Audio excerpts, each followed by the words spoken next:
Good morning from North Bay, Ontario, Canada. Gateway of Northern Ontario. Winter is still hanging on here in North Bay as the snow machines make their way across the lakes for a bit of ice fishing. A panorama shot here of North Bay and the venue for the Ford World Women's Curling Championship 2018, the North Bay Memorial Gardens. Let's come inside out of the cold to the ice arena as the athletes make their way onto the ice for this session 12, our feature game, Scotland versus Japan.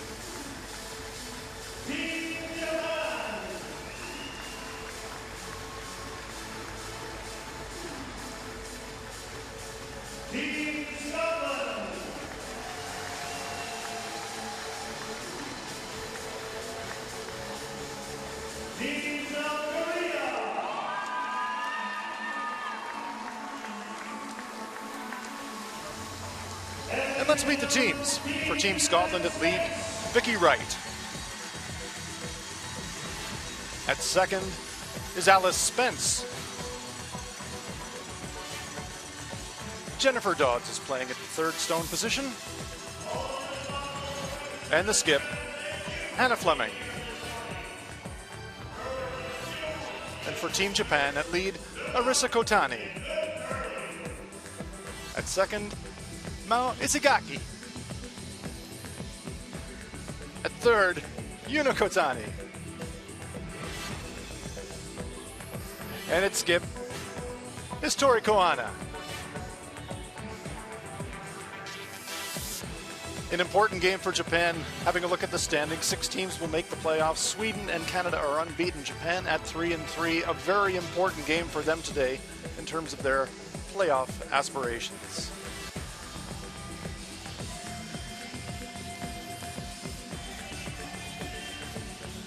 We'll keep an eye on all of the matches for you. Switzerland is facing Denmark.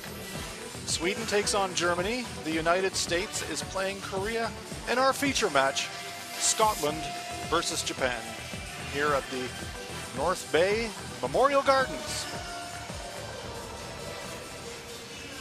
Hans Fraunlab here with you. I'm joined by Olympic champion Rona Howie, a woman who knows a thing or two about Scottish curling. And Rona, what are you expecting this morning?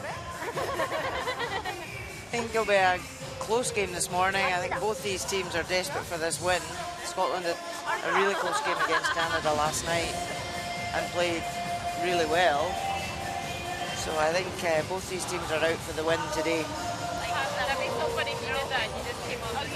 Smiles on the faces of Team Scotland.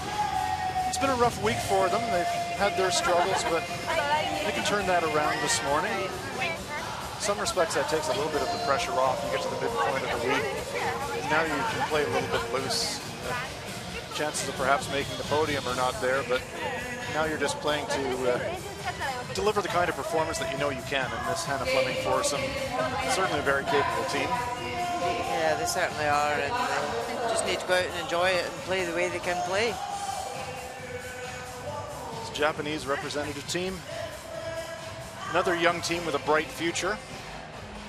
Winning the All-Japan Championship this year. The Japanese Olympic team representative, Satsuki Fujisawa's team, did not compete in the All-Japan Championship this year, focusing on Olympics. So it is Team Koana representing Japan here.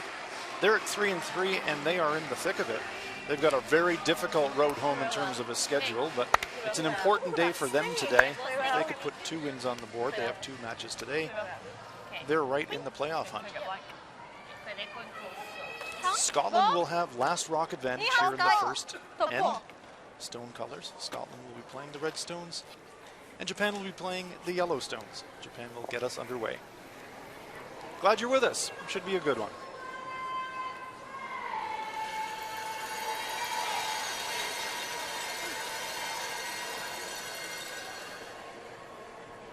A 17-year-old Arisa Kotani, lead player for Japan, gets us underway.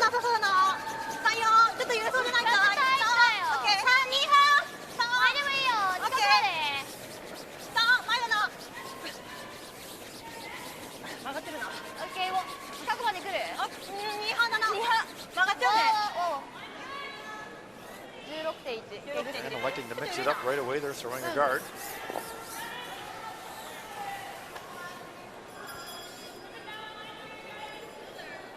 Usually means rocks in play, and it usually means entertainment for us. Yeah, it was good to see from the first end. Vicky Wright, lead player for Scotland, 24 years of age. Just choosing to draw to the wing and keeping away from the centre guard. 8,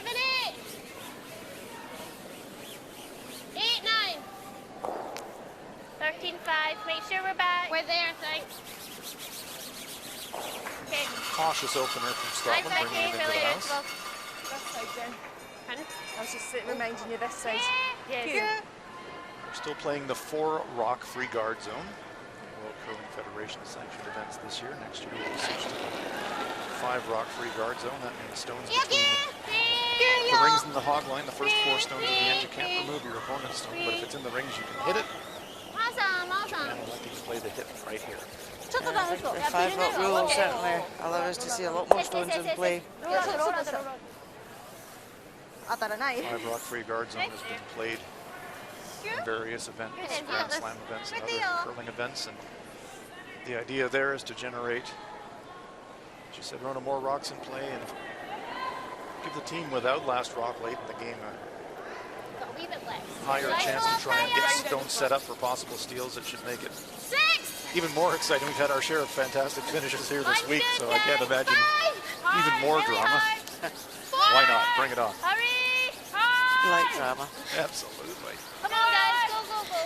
So Vicky Wright just throwing another one out to the wing.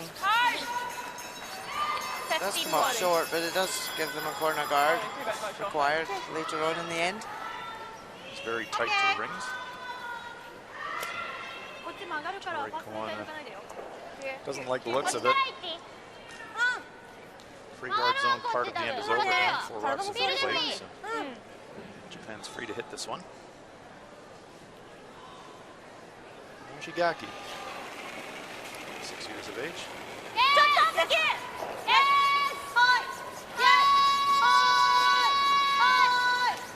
Tight of line on this one, but she might catch it on the other side. Rolls out of play.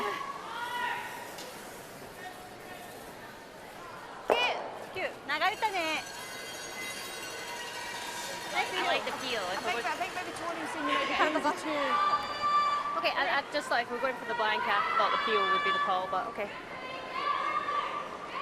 You can hear there that they want to blank this end. Alice Spence.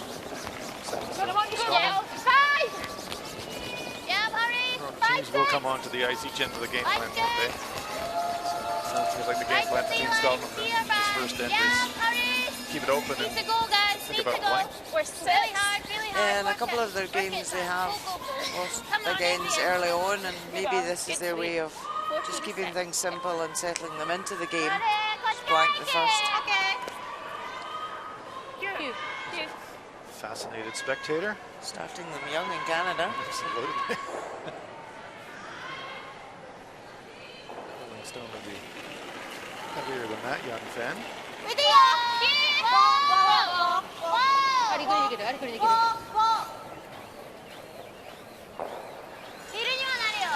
one has a bit of curling to do. Nice contact, but again spills off the rings. Very conservative play by Scotland now, electing to run the guard. We're going to take a look at the rules of play. 10 end games, but there's a 6 end minimum requirement. 38 minutes of thinking time. Each team has 1 60-second time.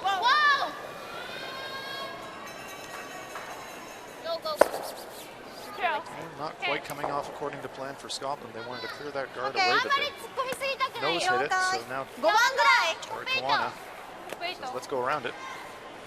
And this is where Japan do make a good shot round here. It could force Scotland to take their 1 at this end now. They haven't actually played to try and get their 2 with the hammer, so these tactics can work against you. Tactics are always fine if you play the shots. Yuna Kotani, we'll take a look at the interval times. You might notice the players are using stopwatches. That's totally legal as a mechanical aid. time it between the two hog lines. It's been running about 14.5 seconds. The T-line weight is 14.8. Pretty close. Top 8 weight there. Oh, nice. And the clock doesn't lie. Comes to rest in full 12 foot and behind cover. Nice shot. If you just peel off, that's okay. Yep. Yeah, I'd rather go this one. So going for the raise, but happy just to at least peel the guard off. One of these situations where any contact is good, but the play is the run back. Jennifer Dodds is the Scottish third player.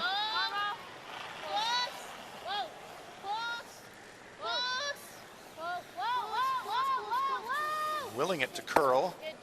Very nice. And great shot from Jennifer. Runs it back, removes the Japanese stone. Now Scotland lies 1. It has just sprung into the open, so it does give Japan the opportunity to hit and roll behind cover. Kotani on it immediately. You can hear the urgency in the sweeping call.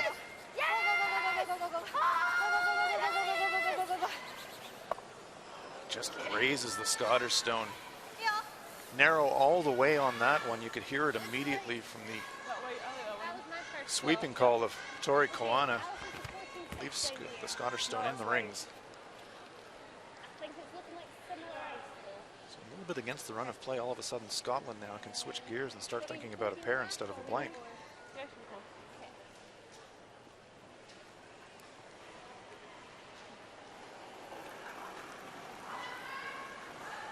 If you're brand new to our sport, the basics of strategy in curling, when you've got last rock, that's an advantage. Trying to score 2 or more points with last rock. When you don't have last rock, you're trying to prevent your opponent from scoring 2 or more points. If no points are scored in the end, it's called a blank end, and you keep last rock advantage into the following end. Trying to sweep this stone onto the rings. They used every bit of the rings there. Just biting. Very well swept. Is it on or is it off? Is it red or is it yellow? It's red. And it's on.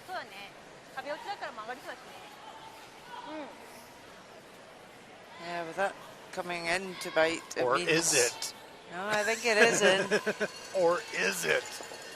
Otherwise, I think Japan would just go for the open one. If they're trying to take the double now.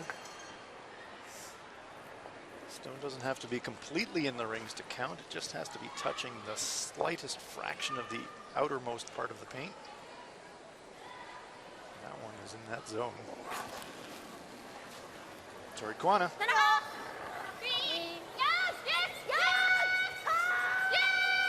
Looking for an inside roll. Big weight. Gets the inside roll. Closes it up. Sits beside the Scottish counter. Well,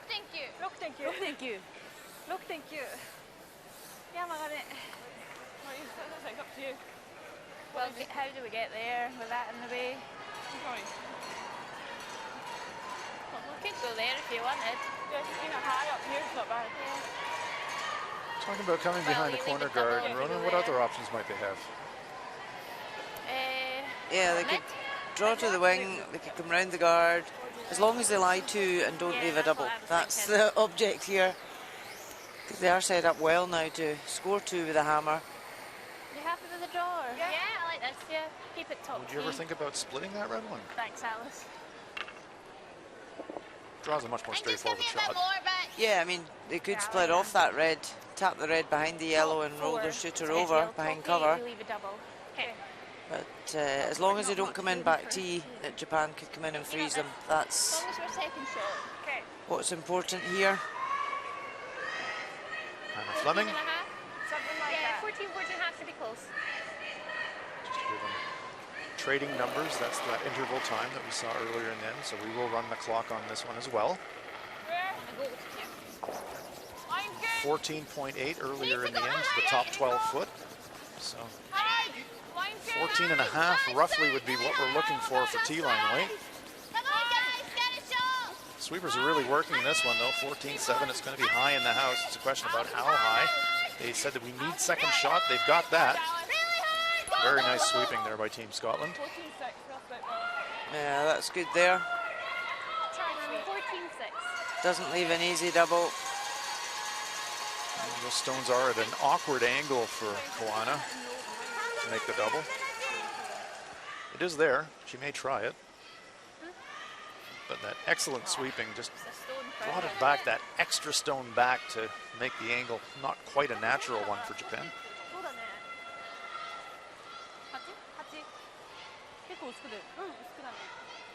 Yep, Japan are not frightened to try these shots this week. They're quite happy to throw the big weights.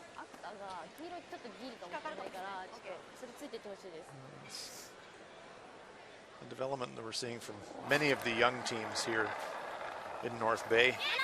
Quite happy to throw the big weight. Again, on it immediately. They need to catch this really thin to make the double. It's going to over-curl across the top of the Scottish stone, so it's going to be not quite a free draw for two, but really the same shot for Hannah Fleming to get Scotland off to a very nice start in the first end. Yeah, especially their game plan was to come in and blank the first time, so now to get this opportunity, it's a great start.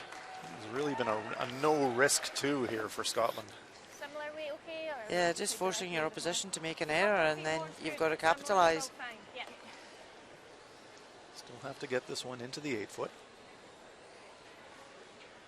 Good news for Hannah Fleming. It's the identical shot that she just threw. Always nice when you say, same again. Yep.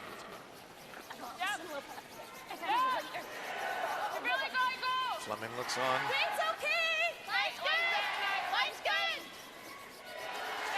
Sweepers are happy with the weight. They're happy with the line. Stone eases into that white 8-foot circle, and it is a score of 2 for Scotland. Earned the hammer with the last stone draw, cashed it in. Scotland lead it 2-0 after 1.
Same path as my draw shot. Scotland's Hannah Fleming holding the target line for her lead player.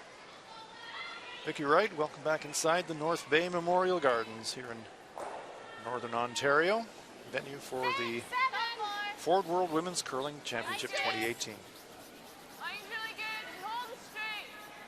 13 member associations competing this year.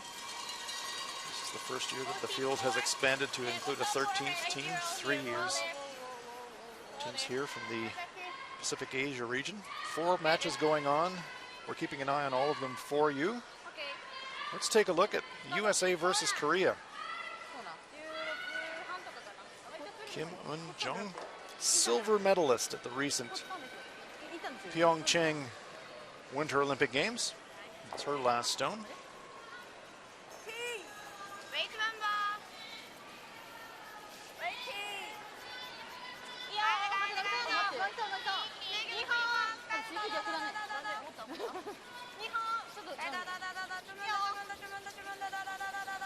Needs a piece of the forefoot. Oh, very nice shot. Good job for the Americans, though, to force the Koreans to take one. It's Korea 1, USA 0 after one end.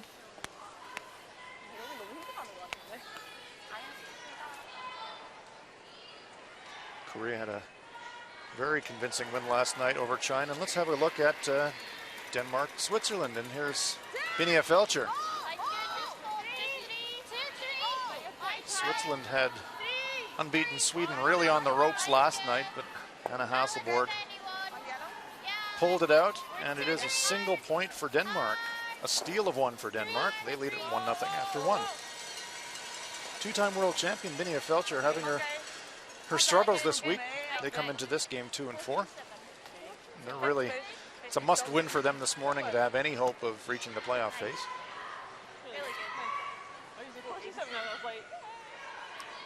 Red Stones belong to Scotland, and they are looking in very nice shape without Last Rock. Yeah, good setup there from Vicky Wright. The Japanese corner guard really is overcurled, and it's quite short. You need the guards closer to the rings, really at the Ford logo, to be able to use them effectively. So Rona, that has the effect of bringing all the action into the center area, doesn't it? It does, yeah. Good freeze attempt there, just a small bounce, but it means Scotland need to play on it. That's a wee bit more than Vic's. Fleming indicating she'd like the freeze from teammate. Now the Spence. Alice and Hannah have played together for many years, know each other very well. Really hard. 3, 4. Okay, whoa, whoa, whoa. 3. Whoa. 3. 16-1. So just coming up a bit short, but has slightly got away with it in the fact that Scotland lies short. So now Japan will have to open up the front. And those front stones are overlapped, so no danger of them running back onto the stones in the button area.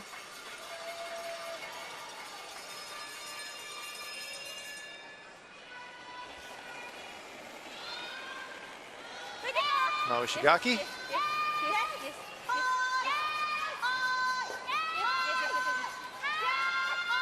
Wanting to move both of the guards if they can, and they do. Nice shot. Yeah, they've actually given themselves a better corner guard as well. That's true. If we can't throw it there ourselves, let's just push our opponent's stone there instead. That works. Coach Nancy Smith looking on. It's been a challenging week for Team Scotland, and what do you think she would have been saying to her team this morning? I think, there were so many positives from the game against Canada last night, and it is just trying to relax the team and let them play the way they can play and have no pressure out there. That would definitely be good advice. So coming right in here, just want to half check it, don't spring off it. Just unluckily. Just a little bounce changes the angles and doesn't open up the shot stone.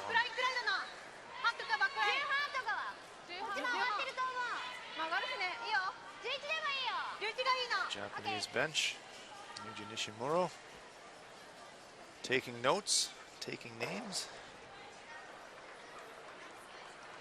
The Scottish stone just fully available, but center guard enough of a block that Ishigaki may not be able to throw full takeout weight at it. Maybe it looks like a bit of a board weight, maybe just to push the stones around and look for a little bit of an inside roll, perhaps. This one is a little full and it's tracking wide. Making a move now. That's a nice spot. Good result. Oh, a wee smile. She liked that one. Oh yeah, it's a great spot. Stone in the front of the 4 foot now. Almost impossible for Scotland to remove.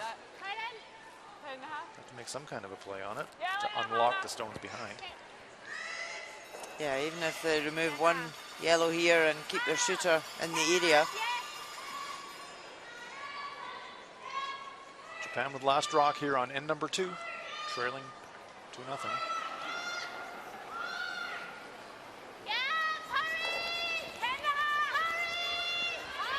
Sweepers on it immediately. Managing to hold it past the guard.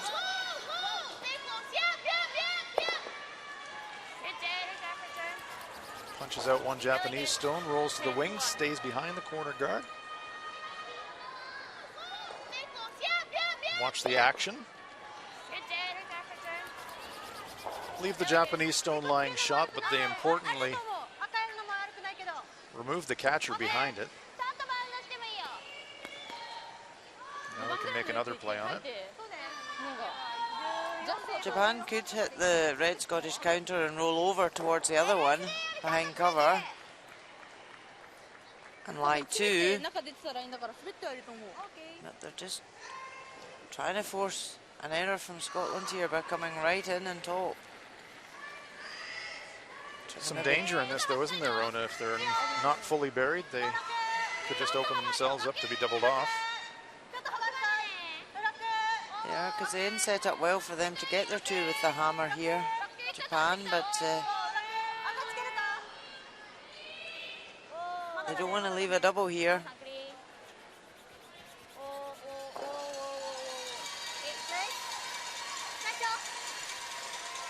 It'll be difficult for Scotland to make the double takeout. That stone curling up just enough, hiding a corner behind the center guard. So Scotland can't get to nose. Did hear Peel wait. They're going to go to give it a thrash. They could play a nice tap back weight and push the back yellow out that is lying short and just keep their shooter on top. And that would pose quite a problem for Japan then. Would overlap them and offer some protection.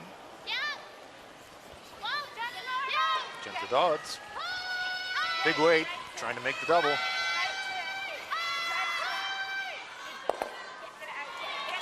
Gets some action, pushes the Japanese stone sideways into second shot position, however. If you're going to make that play, you really do have to push that stone completely out of the rings. Yeah, that was always the danger with playing the big peel weight when you couldn't see it all. However, it now gives Japan the opportunity to hit and flop in behind the other red and lie 2. If they can get one under cover with the roll, it would really set up their deuce.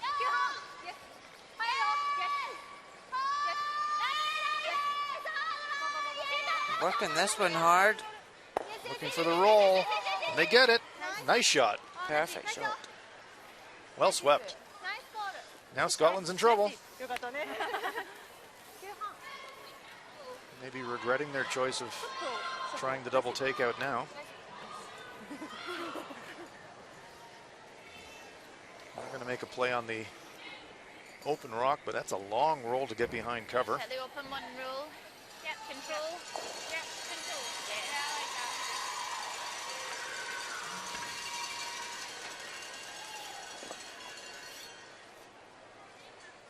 Just keep a brush down here. Okay. Okay.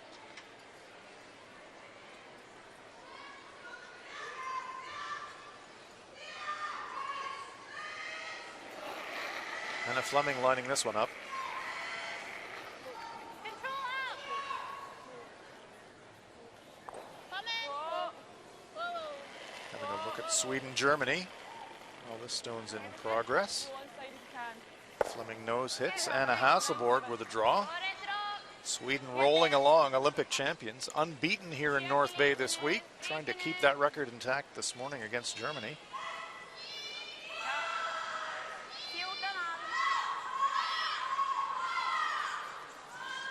Got that little biter in the back. The entire house to draw to. Puts it right on the lid. 2 points for Sweden. The Hasselborg Express just keeps chugging along.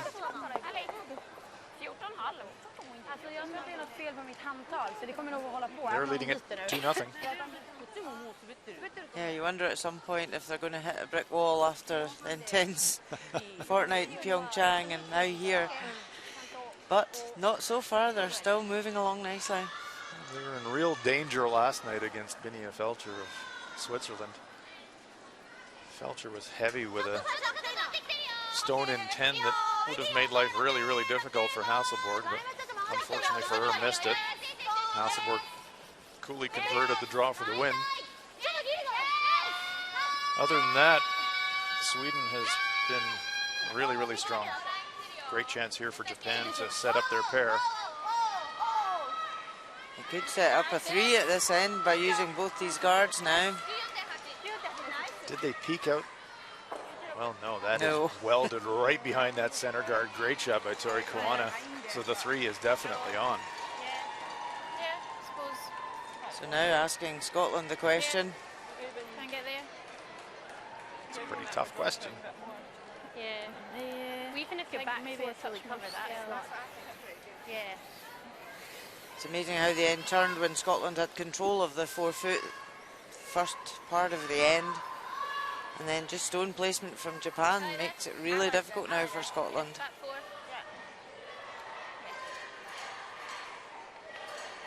If we go back to that decision to try the double takeout and not removing the Japanese stone completely from the rings. Ever since then, it's been going totally Japan's way here in end number 2. But it's also with the lead in second, it's so important to build up your end. So you're thinking 3 or 4 stones ahead. So what are you leaving with your shooter? That's the key. Leave your opposition the harder shot, not yourself.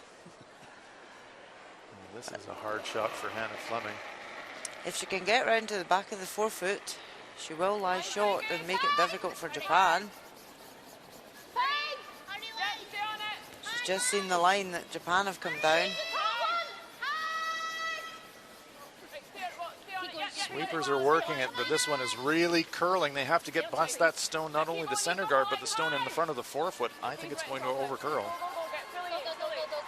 Will she get second shot? Yes, she does. So that's reduces the damage at least. That takes the 3 out of the equation, I think, for Japan. Yeah, they just need to draw for 2.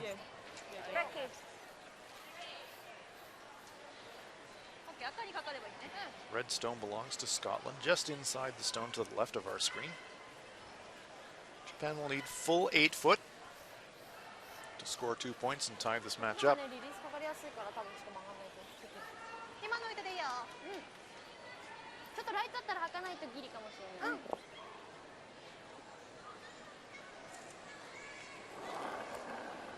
She doesn't waste much time in the hack. She's in and out.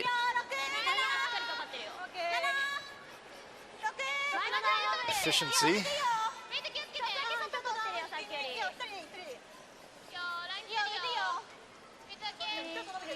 Line looks good. If the weight's all right. Sweepers seem pretty happy with the weight as well, Rona. Yeah, perfect. Full into the 4 foot, a piece of the button for a score of 2 for Japan. Happy coach catching that one on video. After 2 ends of play in this 10-end contest, round robin, we are tied at 2.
17-year-old Arisa Kotani, lead player for Japan, gets us underway in the third end. Rona, I'd have to check all of the tournament information, but I'm pretty sure that Arisa is the only athlete in the field who was born in this millennium. Wow, yes, that's very true. Are you just trying to make us feel old? Well, I've been feeling oldish for quite some time, to be fair. But this is a team with a very bright future, this Japanese team. Yeah, definitely. They've certainly come out and performed really well this week. And you know, every game they play, they're learning so much and taking so much on board. Well, that's absolutely true. I had a chance to speak with another of the Japanese coaching contingent, J.D. Linden. That's exactly what he said for this team. This is very much a learning experience. Playing on a big stage like the World Women's Championship. An excellent opportunity for their future development.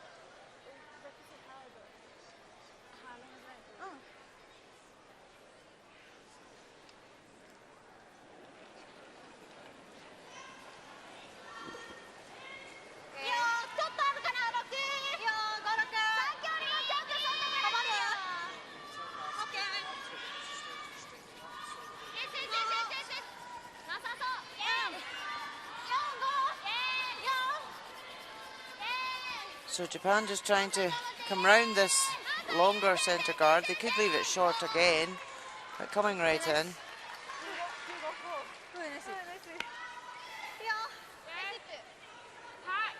Lots of movement on the stones this morning. I've had some information that ice technicians, with the players and coaches' full knowledge, papered and treated the stones. Generates a little bit more curl. Yeah, they just felt, I think, yesterday during the games, stones were straightening up a bit.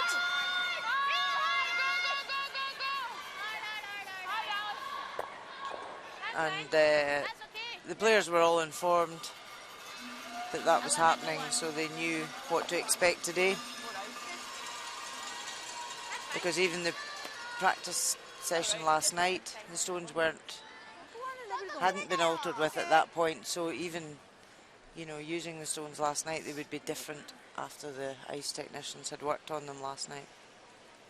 So that does put a premium on the pre-match practice, just to see the amount of extra curl that results from that. But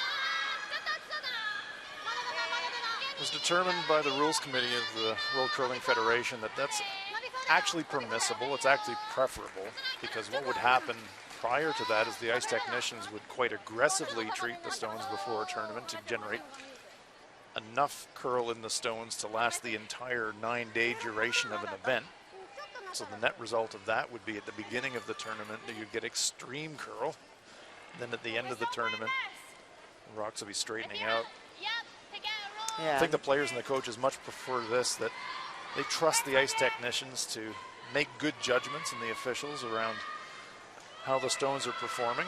Without doubt, you know, players and coaches absolutely want the movement with the stones. They want to be able to draw behind corner guards, centre guards, and be able to curl. This one's going to curl near the guard. Are they by? Oh, just feathering it.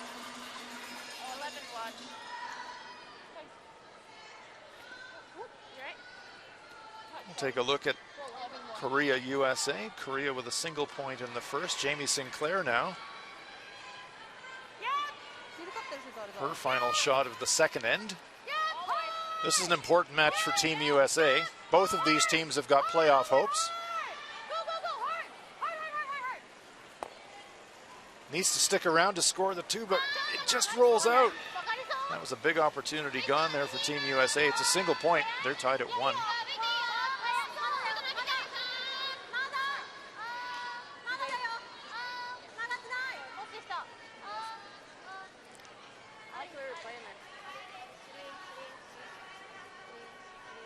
Japan quite happy just to put up another centre guard, and the stone in the rings isn't great. It's not a steel stone, but maybe it's a force stone. I think this. But I think just this early on in the end, they're quite happy to guard, and maybe when it gets to skip stones, they could come in and put a better one round the other side. Yeah, hurry! Hurry! Now Spence Whoa. trying to run it back, maybe get some action. Oh, very nice. Great shot from Alice. Well swept, Jen, really well swept. Removes the Japanese counter and opens up the center line, all in one go.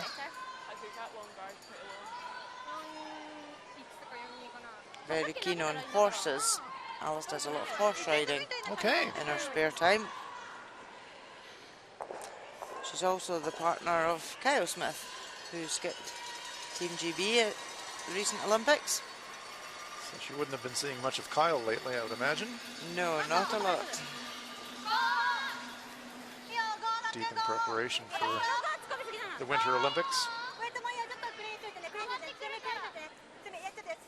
Curling came back onto the Olympic program as a full medal sport in 1998, and that really did change everything in the sport in terms of how teams prepare, how you assemble teams, how you go about peaking for that event and getting there in the first place. It's resulted in a real professionalization of the sport. It has. Preparation terms. Scotland have just opened a national curling academy where these girls train up in Stirling. So that's just opened within the last few months. So it's a big boost for the sport in Scotland. Or we just open up. Run up. Or then maybe just. You do that, miss. We're still leaving ours. Just run the egg. Yeah. Third egg. The Olympics has really brought the sport And if you just peel off, that's fine. not only to places like Scotland, which is the birthplace of the sport, but all around the world. Curling fans everywhere now. Brazil, Asia, enjoying this wonderful sport. Yeah, the power of the TV coverage that the Olympic Games receives has really helped the sport.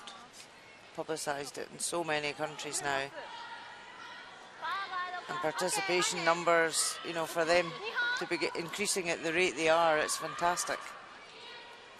The introduction of mixed doubles curling on the Olympic program this year in Pyeongchang, adding even more appeal and breadth to the sport.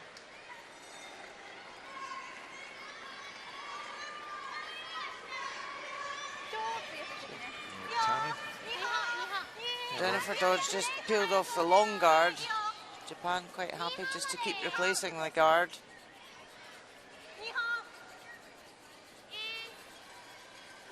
See, the stone's only in the 12 foot in the house. Scotland could draw right round and try and generate a 2.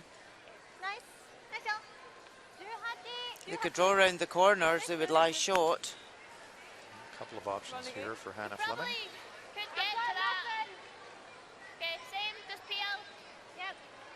Quite conservative, like them to clear the guards instead of using them to go around. They do have hammer here in the third.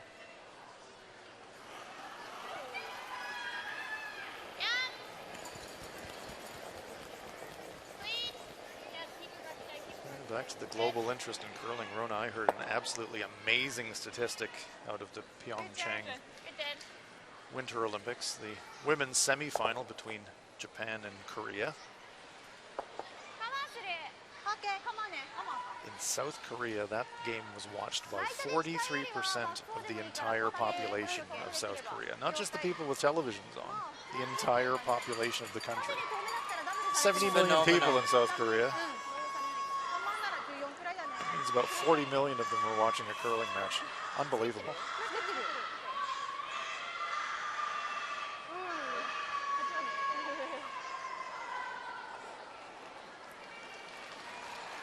And it is such a fairly recent sport, you know,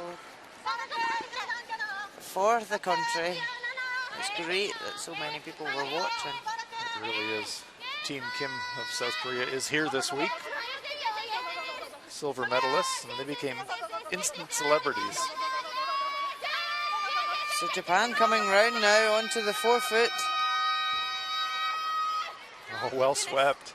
Great sweep. Does allow Scotland to go for the raise now. But their focus now is to blank this end. It's very difficult to generate a 2 when they haven't come round the guards.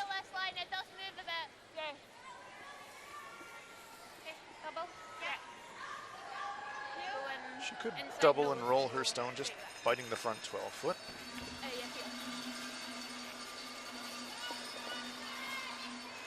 Cannot make the double and roll behind the guards, though.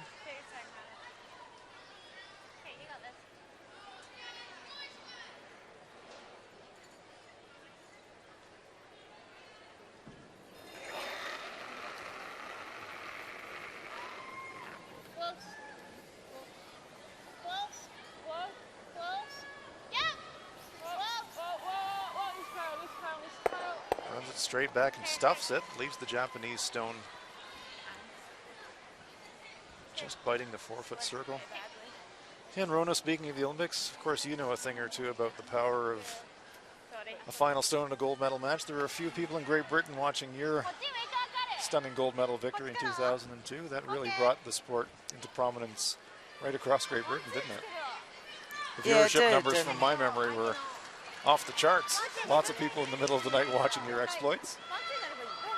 To us at the time, you know, we hadn't appreciated the number of viewers at the time, but just the power of television, it's incredible. And we were just really happy that it was promotion of our sport. You know, a lot of people didn't know what curling was. You know, obviously in Scotland, yes, but England and Wales, not so many people were aware. So because you're representing Great Britain, it certainly spread the knowledge of the sport around, which was great. It was an absolutely wonderful, wonderful thing for the sport of curling. This stone is going to come up short, trying to duck around behind the corner guards. A good 10 feet light. Just a different path. Tori Kawana was throwing outside in to get behind center guards, this time going off to the wing, and maybe just a different patch of ice, Rona? Yeah, just different track. Surprising she was going for that call, really, when she doesn't have last stone. She could have made it a lot harder for Scotland here. Could have guarded. Guarded, bring another one round. So that was a strange call.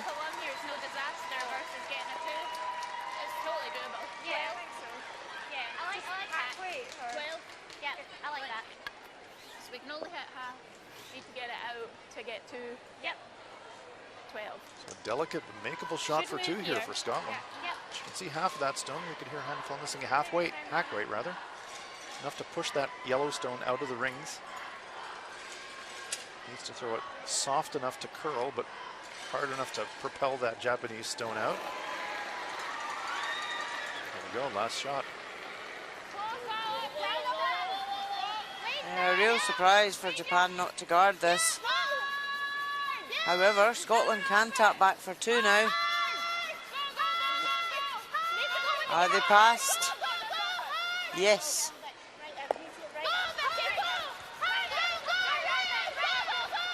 Oh, very, very nice shot there by Hannah Fleming, taking advantage of the Japanese miss, punishing it. Makes a very nice shot for the 2. Here's how it happened.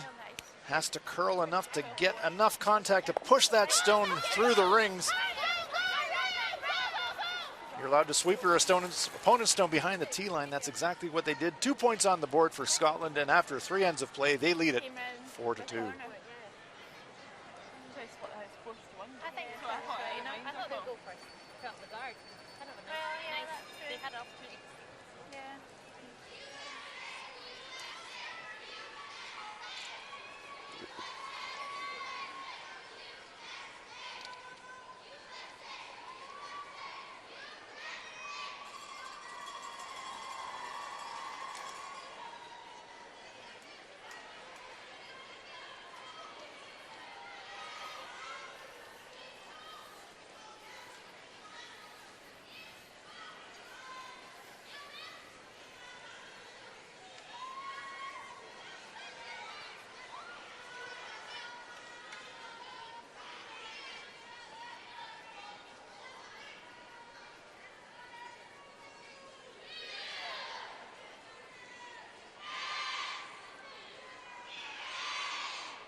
Vicky Wright gets us underway on the fourth end. You're enjoying live coverage from North Bay, Ontario, Canada, of the Ford World Women's Curling Championships 2018. Hans Fraunlob here with you with Olympic champion Rona Howie. Wherever you're joining us around the world today, trust you're enjoying this game. Talked about the basic strategy of curling with last rock, score 2, force your opponent to take 1 without last rock. Well, every team has got the score 2 with last rock part of that right so far in this match. Just trading 2 so far. Scotland on the good end of that equation so far, the 4-2 lead. Had a question, Rona, in response to our discussion around papering the stones, and the fan question asks, well, if they treat the stones, doesn't that make the stones curl 10 feet? And I was wondering why they would do that mid-tournament. I think the answer to that question is the amount of aggression. Sounds like a weird term to use when you're talking about treating the stones, but by doing it mid-tournament, they can apply a very light treatment to the stones, so it doesn't result in the customary heavy treatment where you might get 10 feet of curl, but the net result here is that we're observing it this morning in North Bay. It's added maybe an extra stone's width of curl on a draw. It's not radical by any means. Yeah, they're still taking ice at the 12 foot to draw the button, which is perfect. It's not too aggressive that it's uncontrollable. That's certainly what you don't want. Exactly. So they wouldn't rub them too much to cause that. As long as it gives enough curl. You know, it's not like you're having to give ice out the rings or anything, which sometimes you do in curling venues where they need the stones papered, and then all of a sudden they're uncontrollable in swing. If you've never actually seen the underside of a curling stone before, it's got a very narrow surface called the running surface that sits on top of the ice. It's like if you take a glass and turn it upside down, the rim of the glass, that's the bit that touches the ice, and it runs across little bumps of water called pebble. So there's not very much of the stone surface actually talking ice. When we talk about papering the rocks, what they're doing is they're using very, very fine grade sandpaper. Yes, very fine. So with Vicky Wright just slipping behind the tee, Japan have come in top 4.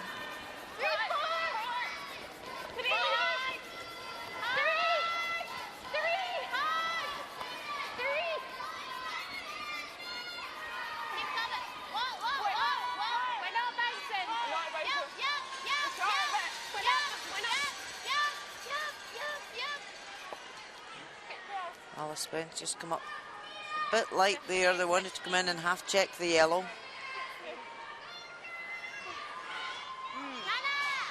We're heading into the latter part of the week of the round robin play. All of these games are important for the playoffs. We're going to keep an eye on them for you. We're going now to USA and Korea. The last stone here for Kim Eun-jung, the Olympic silver medalist. Both of these teams in the playoff hunt.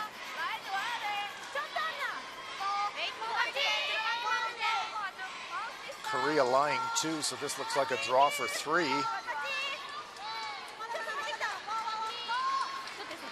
Safely in, 3 points on the board for Korea. They're leading that one by a score of 4-1. So Japan are working this one really hard. Great They wanted line. it right onto the 4-foot, but just comes up short. That's really going to cut off the path for themselves, isn't it, Rona? They've tucked it around that guard, so it's not promotable. Blocked their own way. And a good chance for Scotland here just to force the 1 now. If they block Japan's way in here, Japan will find it very difficult. Alice Spence.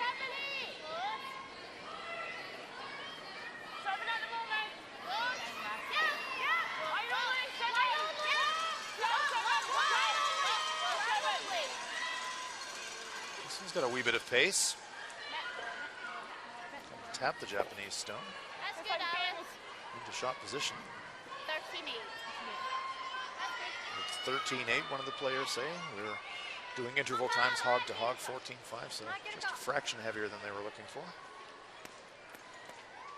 So now I would expect Japan to probably clear the two front guards. They have got last stone, and they are getting in a bit of a mess in that.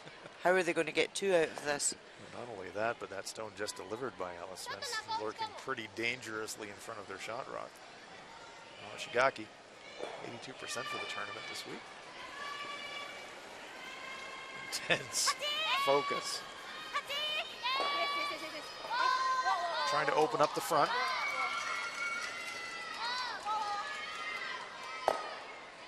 Yeah, played that nicely. Springs the Scottish guard stone forward as well through the rings. Nice shot. Fancy footwear. Are very colourful. Reliably informed that that shade is safety yellow as opposed to high vis. Take your time.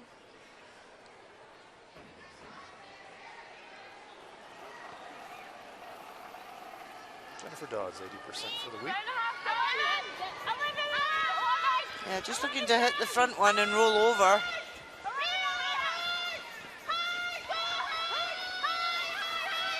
Trying to hold the line. Trying to not jam their own, but they do. Just fractionally over curl. And they leave that biter of Japan's at the back. Yeah, it's lurking in the weeds. Might be a counter before this end is over.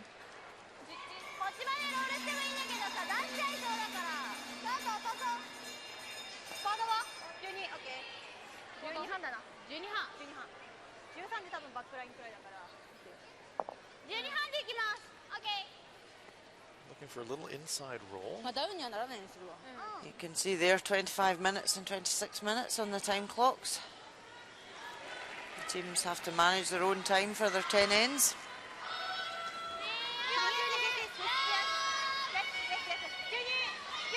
Rona, most teams have one player whose job it is to keep an eye on that, don't they? Yeah, got to keep their eyes on the clocks throughout the game. Taps the Scottish stone, pushes it to the back of the 8-foot, rolls across to the side of the 4. Maybe needed either a little bit more contact or maybe 5 more feet of weight. We'll take a look now at Sweden, Germany. Daniela Jench, final stone for Germany.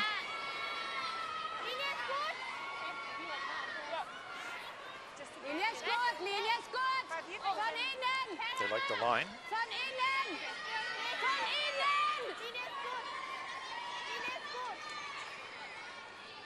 Saying the weight judgment's in the hands of the sweepers. They need the full 8-foot circle.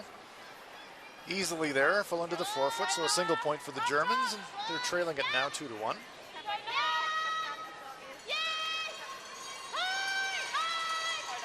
So Jennifer Dodge trying to catch the inside of this and roll over. Oh, very well swept. Great shot. Picks off the stone at the back of the 12-foot as a bonus. Very nice shot. Double takeout. The first one, it looked way more down. Had to really work that one to get it by the guard. Hits the inside. Watch the stone at the back as well. Picks that off. That takes 3 out of play. Double and roll. Perfect. Yeah, gotta like that.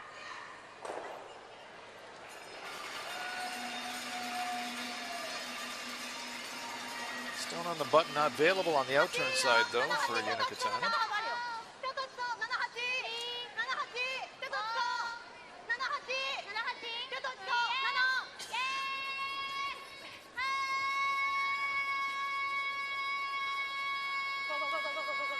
You always know when Tori's calling the sweeping line. Come up short there. That's not the best result. No, not at all. Could have erred on the slightly heavy to tap back there. Exactly. Execution tolerance on that shot was heavy, not light. They do get the stone into 3rd shot position, however. So now Scotland are in a great position here to force or steal. Just seeing if that stone's in play. If it's all the way across the back line, it's out of play. Vicky saying she just touched it. She doesn't know if it was out or not. Roll over. Yeah. Probably not going to be a factor. Even if a stone jams that one, it wouldn't be in the rings. Yeah. Okay. Hope this ices, Una. I think so. Should be. I was tight on mine, and we were Just a smidge though. A little down there. I hope If this I'm ice 10 is and a half, enough. it should be good. Yeah, yeah, totally. Hannah Fleming. Yep. Yep. Touchdown! Time! Hurry! Touchdown! Hurry! Time! Never off it! Yeah! Go, go, go, go, go! Working this one really hard the whole way. Yeah, well swept. Nice break. Maybe this will just Is She there a left a chance? double though. Yeah, maybe a triple. If she glances the stone just thin, the stone just delivered by Hannah Fleming on the inside. Could pop all 3 stones out, possibly. I think to get the triple, you'd have to catch it so thin that you would jam one Jam in the back middle. one. Right. I think they've got to really go for this double, and then they would lie short guarded. Because to get this double, their shooter is going to roll out. Don't think it's Unless there she on the tries to inside. catch it so thin. Just glance the stone just thrown by Hannah Fleming and redirect. It's just because of the front guard. I don't know if she can pass. Can't see at this angle, but Well, here comes Tori Kwana with her characteristic double set rotation on her out turn. she's definitely on the tight side though. Yeah, she's going to flirt with that center guard. Is she by it? No, Rex. Oh, a nice save by the Japanese sweeper. She clipped it with her foot. I do believe that that stone that was contacted would have gone by everything. We'll just let the players discuss and sort it out. That was a big error there. Watch on the right-hand side of our picture after the contact, the yellow red stone contacted by Yuna Katani. It was certainly going to go off to the side and out of play, the red stone. Yeah, it would probably She have gone out. alertly stopped it before it made contact on the Japanese stone of the 8-foot. Do we need to hit? So it comes out of play. Suppose, yeah. Yeah. So that was a big error from Japan there. They could really have Just cluster another hit any of those, that red stone. Any on the outside or on the nose or anywhere but a wreck. And there's Yuna Katani.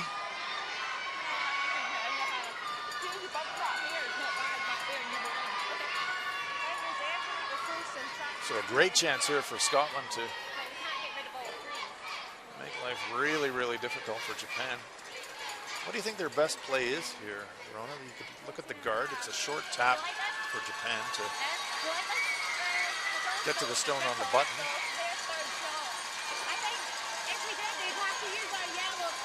Yeah, I mean, you can't guard everything.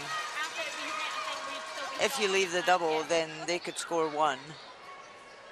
If you guard it, they've got the raise on the yellow. So it's whatever shot you want to leave Japan that you think is the hardest shot. Could you throw another one into the pile right on top of your own, perhaps? You could come right in and sit on top. Because if they raise their yellow, they're not going to remove 3. Exactly. You can freeze on top of that one. It looks like what they're playing. Good looking stone here from Hannah Fleming. A wee nick off that red in on top. Oh, that's a beauty. Great Yeah, shot. Great shot. Makes it very difficult now Now, for Japan even to get 1. Tori Kwana, how do you score? Excellent shot. Welded right on top of their own.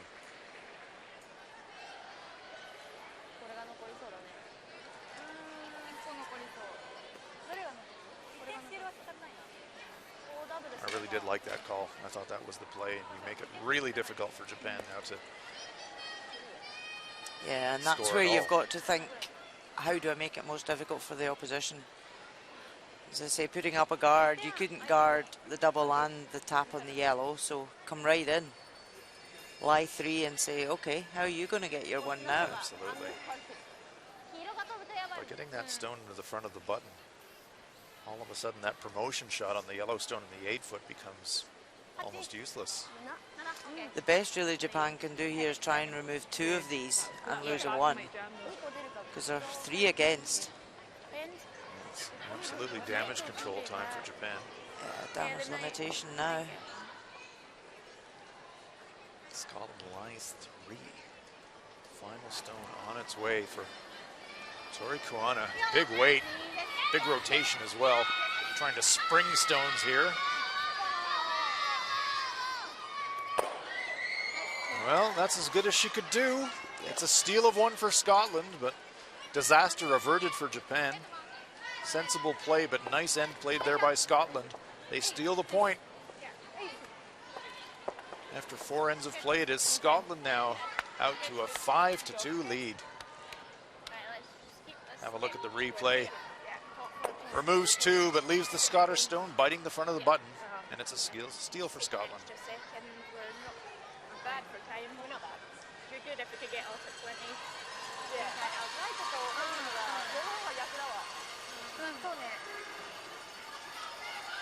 フリーズの時にライトになっちゃダメだし、タップもライトになっちゃダメだから。オッケー。なかったら入ってこい。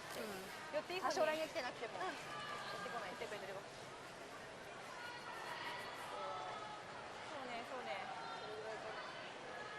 まあ最後に置くか。昨日ほどスイープが伸びてない気がする。アイスが。そうだね。今とりあえず全部になれるみたいな。ドローはとりあえず14前半くらいかい、14半くらいかい。14前半、14半でちょっと怖いね。いやちょっとあるよね。ちょっとあるよね。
Back to North Bay, Ontario, the Memorial Gardens. Enjoying live coverage from North Bay of the Ford World Women's Curling Championship 2018. Feature match, Scotland and Japan. After the teams traded deuces for the first 3 ends of the game.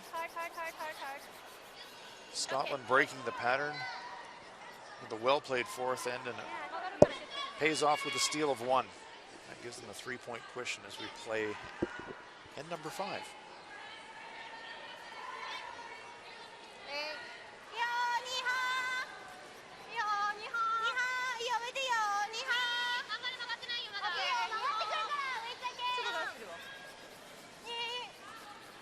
There's Katani. This team from Kitami, Hokkaido, the northernmost island of Japan.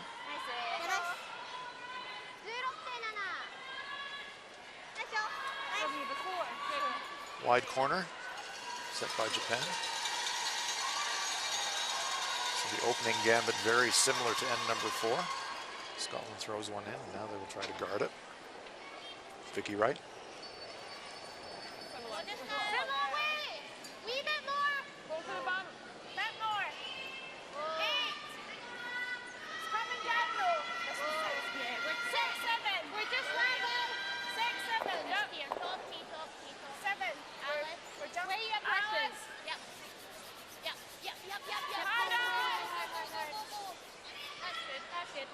Tucks around the stone in the 8-foot, hides a corner, front of the button.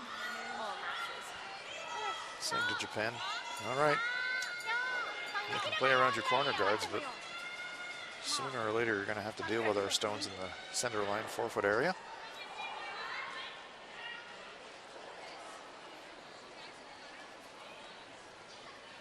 ちょっと曲がりそうだな。オッケー。いや、上でいいよ。Wednesday morning here in North Bay, and in the context of positioning for the playoff phase of the tournament, it's really moving day. Teams jockeying for position to be one of the final 6. We're keeping an eye on all of the matches for you. This stone clipping to the corner guard. 2 corner guards now for Japan. Let's take a look at Korea, United States. Yellow stones belong to Korea. Looks like the American stone at the back of the forefoot is shot, so possible draw for 2 here for Jamie Sinclair.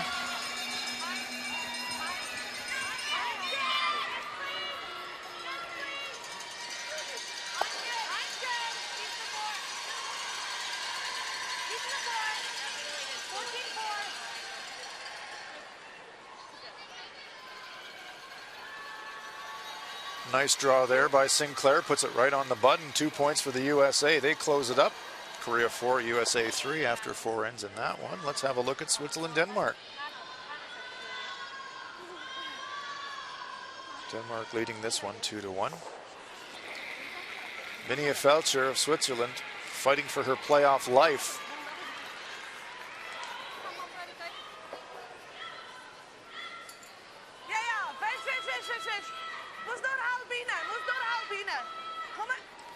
Everyone out to sweep this one. I think it's light.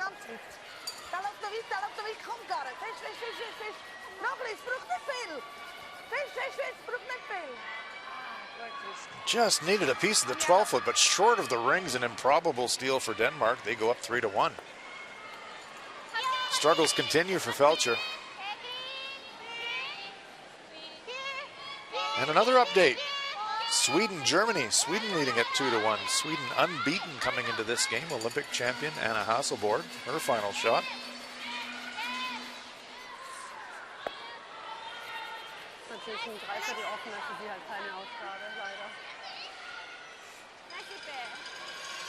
Sweepers look unconcerned. That's usually a good sign. Right on the nose. 2-point end for Sweden gives them a 4-1 lead after 4.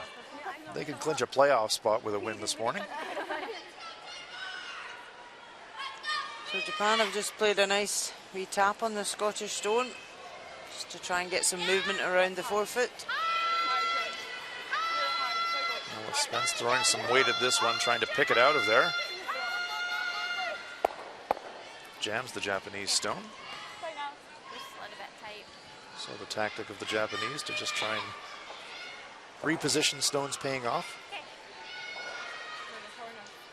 So just they'll want to come around the corner now and give some separation between their 2 stones. Tori Koana looking on.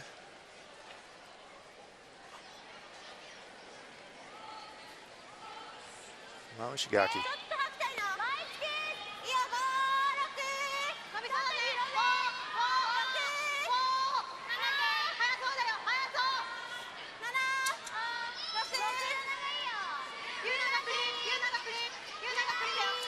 Japan also a nation that got a lot of coverage from the Olympics, with Fujisawa getting a bronze medal. Absolutely right. The first Olympic medal won by a Japanese curling team, and that was big news in Japan. They are very much celebrities in their home country. Satsuki Fujisawa carrying on. They're not competing here, but she did recently compete in the Japanese mixed doubles championship, which she won with Tsuyoshi Yamaguchi from the Japanese Olympic men's team. So they'll be representing Japan at the upcoming World Mixed Doubles Championship in Östersund, Sweden. So it'll be interesting to watch Satsuki sweeping stones as opposed to just calling the game. 9-9. Are you implying that Skip struggled to sweep? Well, as an occasional skip myself, I'm saying absolutely yes.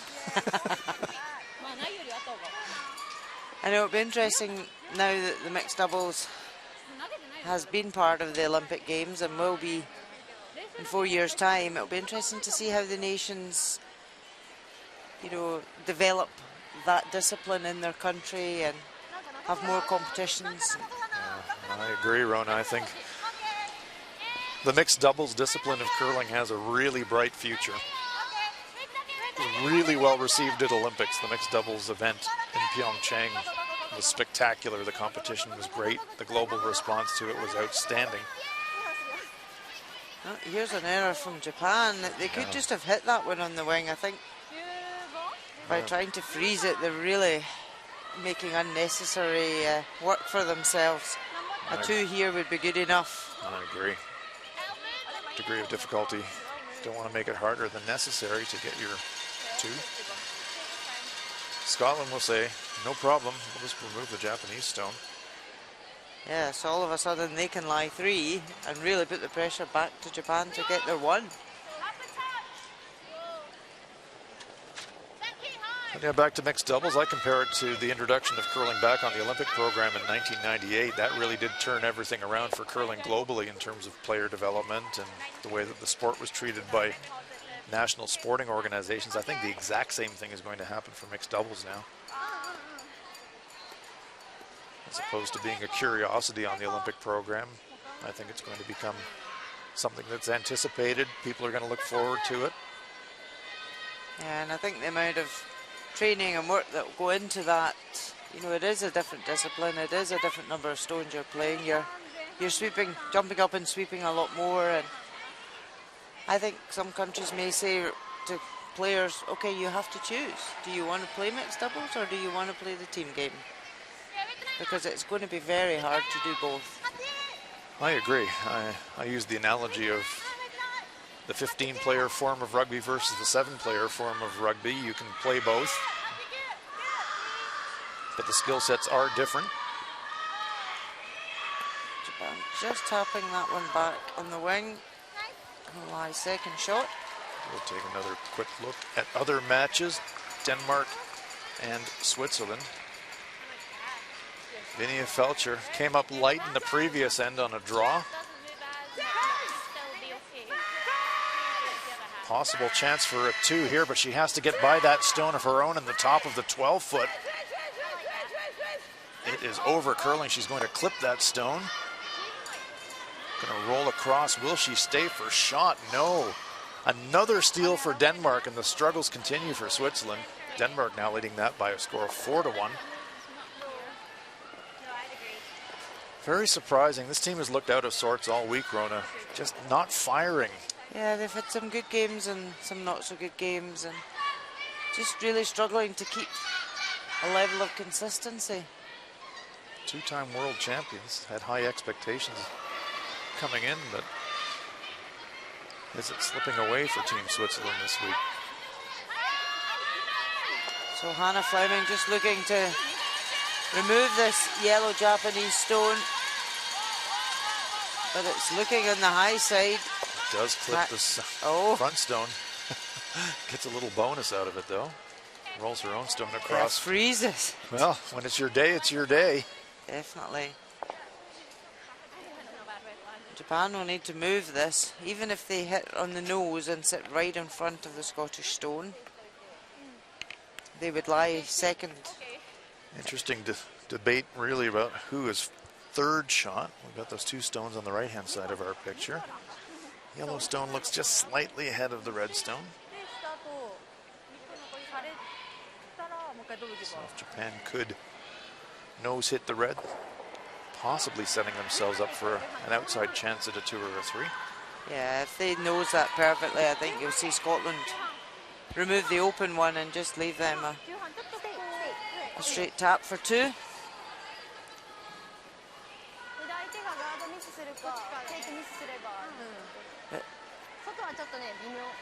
Tori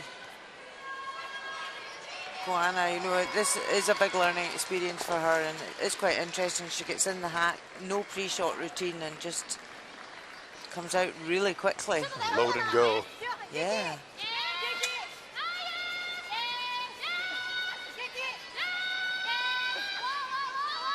Trying to hit this one right on the nose. Pretty close. Nice shot. Great shot. Very nice. So now will Hannah Fleming take the suggestion of Rona Howie and remove the stone on the open side?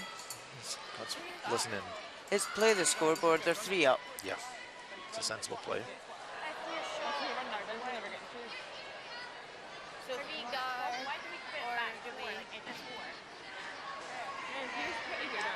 They could guard, but you fail that by anything on this swingy ice. You lose a 3. Remove the yellow. You're then going into the 5th, then break 1 up with a hammer. Great position to be in. Also talking about drawing another stone into the back of the forefoot. Anyone on the line? Here's pretty good. Yeah, all I thought was like here. Yeah. Haven't looked at removing the second shot at all yet.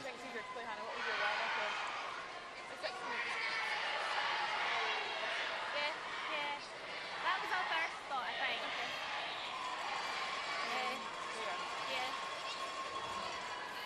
They must still be thinking about forcing Japan to 1 somehow.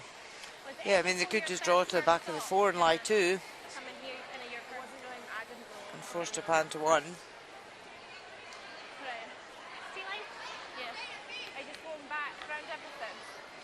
Will be the draw to lie 2.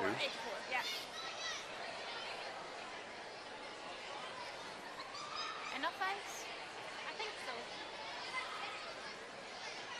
Take your time, Hannah.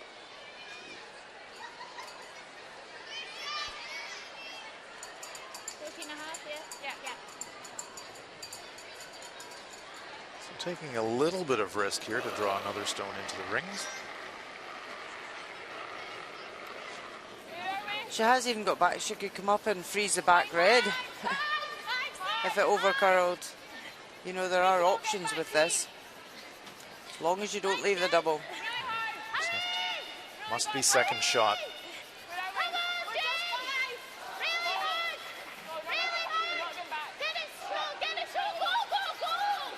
As she left the double.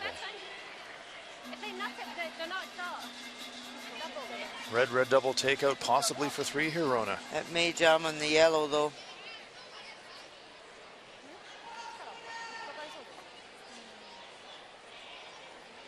I think they've got away with that. Just. I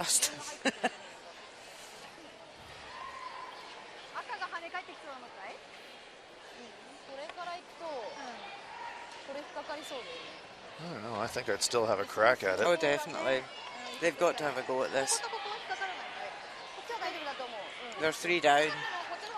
They need to get minimum 2 back here. Safer option for the 2 might be to play your own stone on the center line and hit it thin and jump sideways. It's going to jam your own certainly, but you get 2 that way. It's a safer 2, but yeah, because if you don't get the thinner, if you don't get the double, which is a harder shot, you're losing another one. Exactly.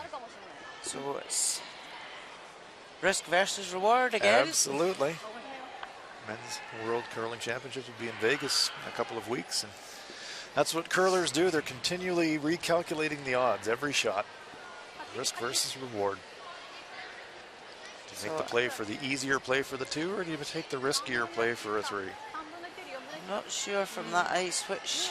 Yeah, she could be playing either shot with this broom, really. And the way that Tori Kwana throws her with a reverse handle. Sometimes it's hard to tell visually which turn she's throwing. It is the out turn. She's going to try the shot for 3. Oh. Needs to make contact though. Yes. Oh dear. Oh, right through the uprights. It's a steal of 1 for Scotland. Well.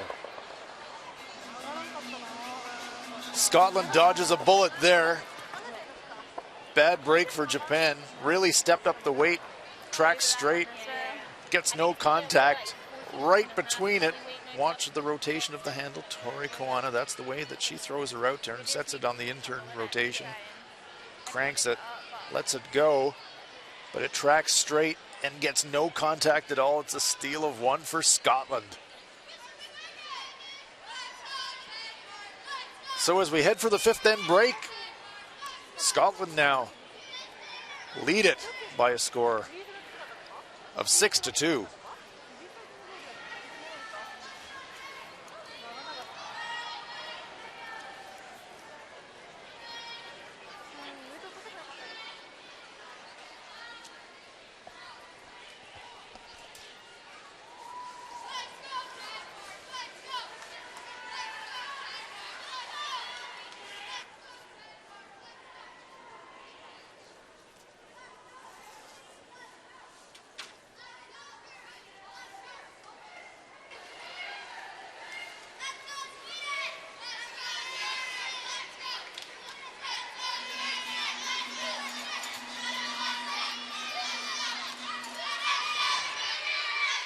Highlights of our feature match.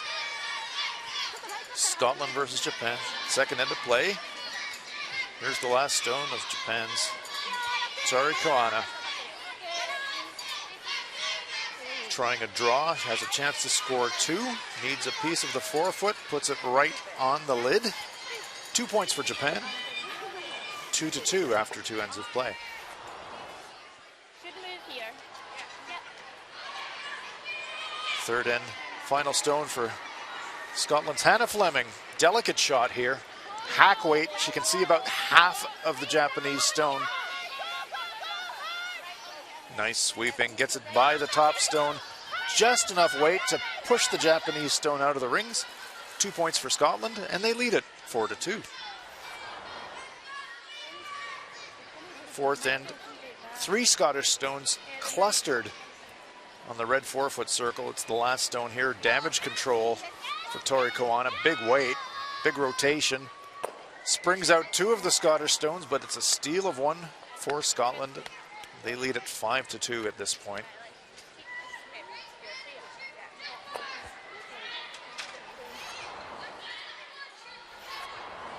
Updating USA versus Korea. Korea leading it 4-3. Difficult situation here though for Kim Eun-jung.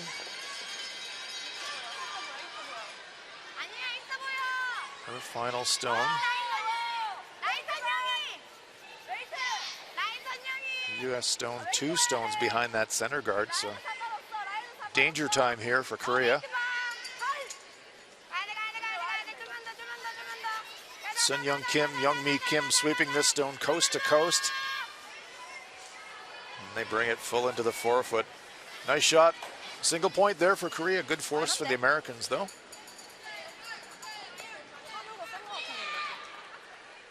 We'll update all of our games in session 12 here at the Ford World Women's Curling Championship. Denmark leading Switzerland by a 4-1 count. Unbeaten Sweden firmly in control. They're leading Germany 6-1. Korea with that single point now lead the USA by a score of 5-3. And in our feature match, Scotland with a 6-2 lead over Japan. Here from the North Bay Memorial Gardens in Northern Ontario. If you're playing any barriers and you're like whatever, just I still think you can just give a bit more ice. It's just I think you can still have a tolerance to do that. It's just my hunch just now, okay? So just so you can up that game and you might have some input there from Coach Nancy Smith.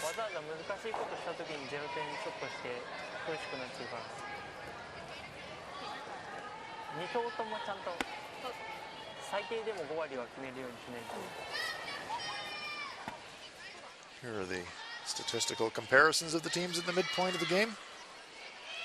Not too much to pick in shooting percentage terms, but the key stat there is the bottom one.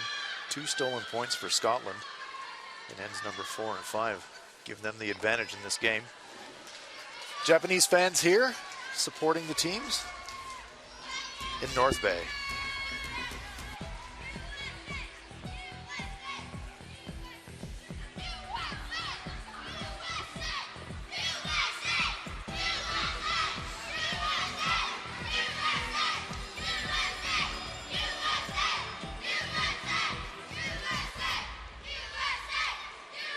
What we're playing for.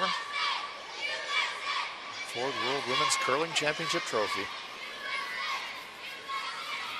Back inside the Memorial Gardens. Morning draw on a Wednesday, a big day. 13 member associations competing here at the Ford Women's World Curling Championship. 6 of them will make the playoffs. It's a new playoff format this year. Top 2 teams advance directly to the semifinals. The teams ranked 1 and 2. And in the qualifying in game, 3rd ranked team will play the 6th ranked team. 4th ranked team will play the 5th ranked team. The winners of those games advance to the semifinal. Straight knockout from there until we determine a champion. I think it's going to be really entertaining, Rona, this new playoff format. It is, with 6 teams qualifying. I think we're going to see quite a bun fight for the last few places as the week goes on. And it is a much bigger round robin with 12 games. So mentally fit, physically fit, you've got to be all of these things by the end of the week to play 12 games plus another 2 and still perform at the level you want to perform at. That's a very astute point, Rona. It's a physical and a mental grind. Teams will look at their playing schedule very carefully and try to choose their spots for where they're going to try and get some rest and recovery. And also the team dynamics is so important in this when you're spending so much time together on and off the ice. You know, that's a huge factor as to your performance, because there absolutely will be times that are tough, times that will be all going smoothly when you're winning, but when it's tough, how do you deal with that as a team and get through that for another so many days to be able to perform? So that's where the whole psychological side of the game is very important. That is a huge part of this sport. Completely agree, Rona. It's a team game, and the dynamics of the unit are really important. So Vicky Wright putting one heavy and one short here. Interestingly, Japan are putting their second corner guard at the same side and not the other side. Yeah, I agree. It's puzzling for me. Scotland has shown no real interest in worrying too much about play around the corners, although Hannah Fleming now clearing one of these corner guards. With the Scottish Stones being at the extremes of the rings. Maybe a chance for the Japanese to use the Scottish Stones themselves and go around them.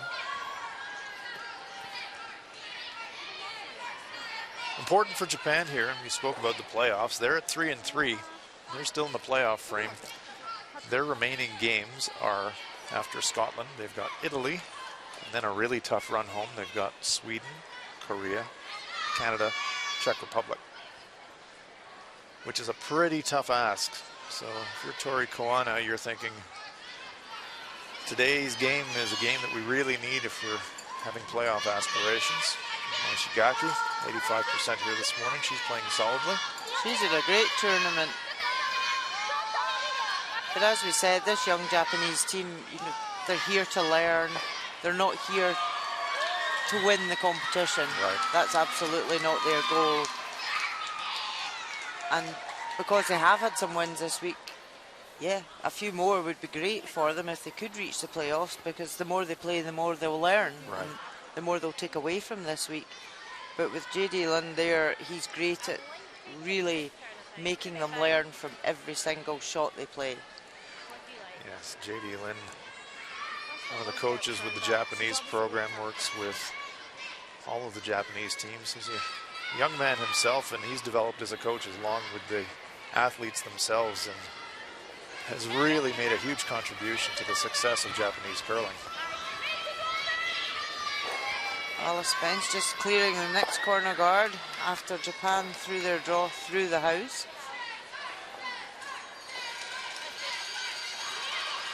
There's Alice clearing the corner.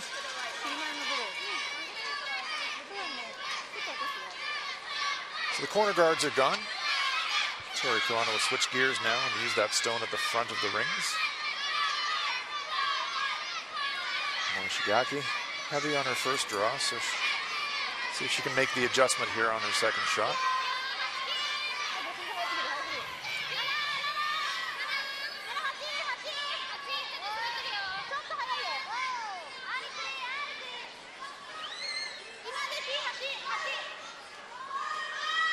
You can take this one right back if it's heavy, just freeze the back one. A much better line. Comes to rest on the center line, full in the 8-foot. Will be available though for Hannah Fleming to make a play at it. Yeah, I'll be quite happy just to spin this out, or even if they do take the back one, it's not a disaster. Jennifer Dodds. She's trying to hit a corner. Doesn't worry about keeping her shooter in play. Happy to roll out. Loses everything now. Everything spills out. Yep, she'll be happy with that. There's a smile on her face of Jennifer Dodds. Well played.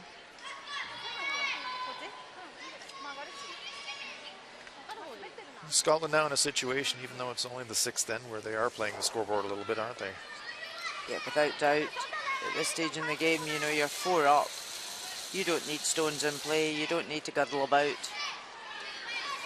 And if you lose a 2, it's not a disaster. You're 2 up with the hammer. So the chance of you losing a 2 are fairly high when it's easy to get one guard up and generate a 2.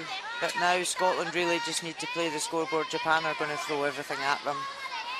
And they just need to keep things simple and don't get sucked into that girdly game that they don't need to. Cuddly game. I love Scottish curling expressions. Can't he wait? Cuddly Can't he game. wait?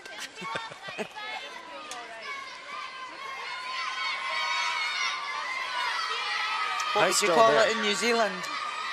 Oh, let's see. A cozy game? Cozy game. Yeah, with lots of stones in play. Oh. Cozy game to me would mean there's a heater overhead keeping me warm. So Jennifer Dodds trying to go for the raise straight back. Oh, perfect shot. Lovely, lovely raise take out there by Jennifer Dodds.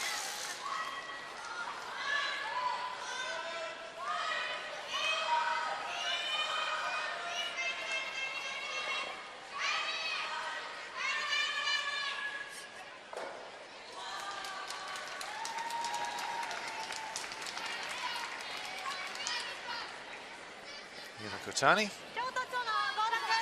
19 years of age. What a future this team has.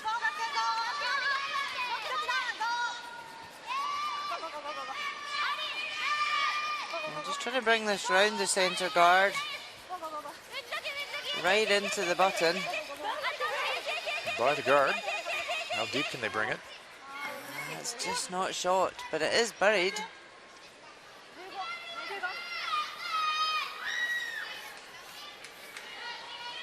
Let's take a look at Denmark, Switzerland. Denmark with a 4-1 lead. Vinia Felcher has given up a couple of steals. What can she do with this stone?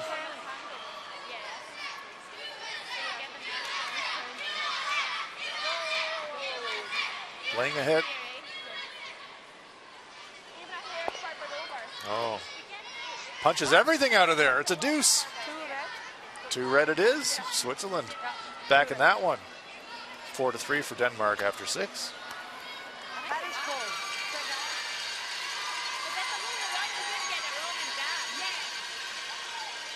That Japanese draw attempt coming up a little bit short. Good chance for Scotland here to apply a little bit more pressure.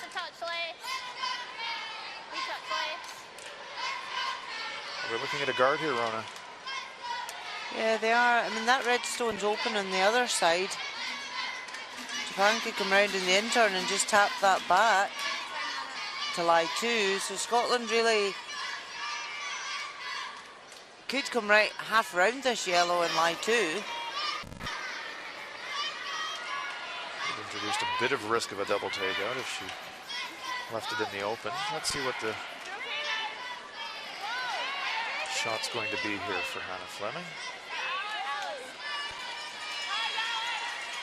If this is going to catch, they could actually split and guard the red.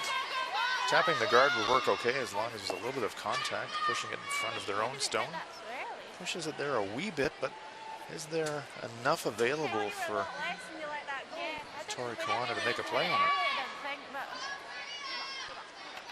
Yeah, a nice tap back weight. This could come in nicely and keep the shooter in play. It's kind of a similar shot that Hannah Fleming played back in the 3rd end. Pack weight, push the red stone through the rings. Doesn't even have to push it through the rings, just has to push it deep enough to leave them lying 2. you're thinking, yeah, okay, we can push that back 2 feet, 3 feet. I guess the question is she trying to get to nose, or is she just trying to hit half the stone and maybe flop it a little bit to the right as we're looking at on the overhead? We'll know in a moment. She can roll right across if she wanted to and just keep things open and leave that draw for Hannah, but you would think Hannah would hit. Yeah. Sweepers on it immediately. Yeah, they're not playing a big weight. It's a very, very gentle tap back. She does have to move the Scottish stone. Needs enough momentum to push it back at least 2 feet. Not enough. Not enough. That was strange. That she didn't just play a wee bit more running. A game with playoff implications we're keeping an eye on is Korea, USA. 3 Korean stones in the rings behind the tee line, so last rock on its way for Jamie Sinclair of the USA. No backing. Piece the 4 line's good. No backing. I think it will look a bit. 14-2. Still no backing. It's got lots of weight. Will it stop in time is the question. Comes to the back of the 4-foot. No, just used every bit of the rings that she could. It's a single point for Jamie Sinclair, but a few anxious heartbeats there, I would say, Rona, for a moment. Definitely. So was that, you've got backing, it's okay. Oh, please stop. So Scotland just trying to remove this yellow. Oh, and Well. that was a big error from Hannah Fleming. Leaves Japan with a hit for 3. Out of nowhere, Japan with a chance to get right back in the game. You heard Hannah saying the hack as well. It will stay really straight down here. Well, it certainly did. Must just have poked it out a wee bit. Gets contact on her own stone, pushes it back. Hannah Fleming can only watch. Oh, not happy with that delivery. She knows she's opened the door for her opponent here to get back in the game after having such firm control. Can Tori Kawana convert on this opportunity to get back in the game? She needs to hit and stick. Last stone of end number 6 to get back in the game. Sweepers on it immediately. Now they're backing off. Maybe a bit of a panic sweep. Looks pretty good. It is 3 points for Japan. Punishing the Scottish mistake. Tori Kawana makes the nose hit. Japan is right back in this game. Out of nowhere, it's a 3. Scotland leads it 6-5 after 6.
半とかになると思う。いいか。Here we go in end number 7 at the Ford World Women's Curling Championship 2018. Hannah Fleming. You see on her expression, she's pretty annoyed with herself. She knows she's let her opponent back in the game. Big count of 3. What was good there as well, our team at the break were, Hannah's still saying, I can't believe I did that. And they're saying, it's fine, we're in control, we're 1 up with a hammer, forget it. Yeah. And it is so important that she bins that now, because she can't control that, that's happened. Yeah. You're 1 up with a hammer, play the scoreboard. Yeah, they say great athletes need really short memories, or really selective ones. Just play with what's in front of you. You can't get that one back, it's happened. The 3's on the board, just deal with what's in front of you. Control the controllables. Indeed. I think some of the greatest life advice I ever got, Rona, was from a curling coach. And he said, control what you can control, absolutely, but you can't control everything. But what you can control is your reaction to it. And those are very wise words. So Hannah Fleming trying to control her reaction to that disappointment. Let's see if they can make the most of the hammer here on end number 7. Yeah, but even if they have a clean blank end here and then go for the score in 8. Whereas Japan will be trying to force one here so they can get the hammer back. That's absolutely right. This would be a great end for Scotland to blank if they could. If you're new to curling, a blank end is when you score no points. The tactical advantage in doing that, you keep last rock advantage into the next end. This one, will it stay on the rings? Not quite.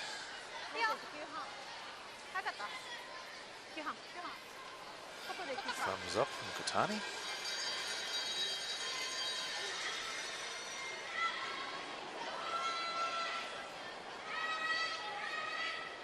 And Japan could really go for it and have put up a second centre guard there. But it's early enough in the game and they're just 1 down now. Does tell us that they're thinking force rather than steal. Yeah, definitely.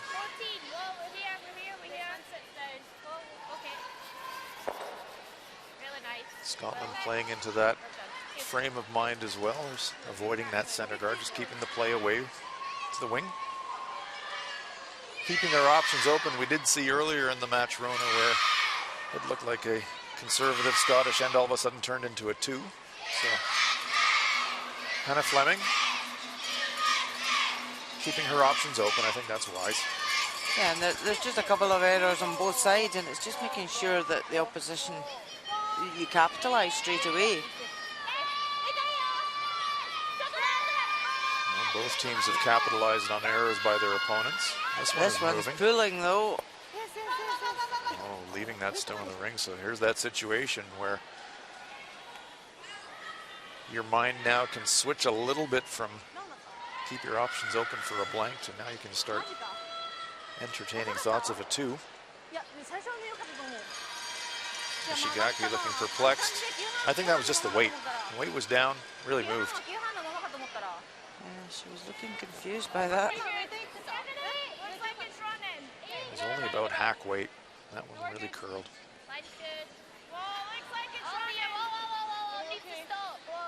So Scotland just splitting the rings, keeping maximum separation.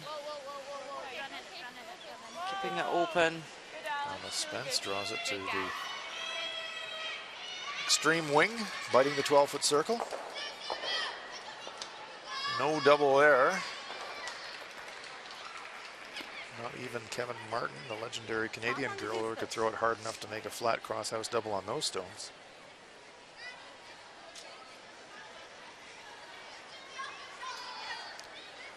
Rasmus Sterner or Jason Gunlugson, or you sort of think about people, Rachel Holman, who could throw it really hard? No, I don't think anybody would be able to do that one. I think he'd hit it hard enough to basically vaporize a stone. Could Hammy do it? Not even the great Hammy could do that.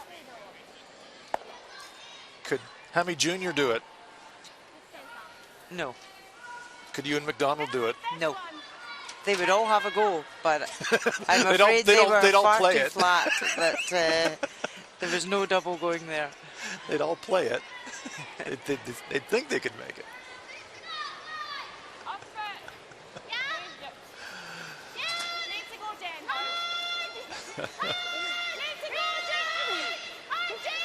So working this hard, they want to nose this. Stay in the rings. Oh, just well hangs it by the skin of its teeth. Is there a double there now? I doubt it. I need to see the angles, but I would very much doubt it. It's less flat. That one just biting the 12-foot. Really well swept. Just holds on to the ring.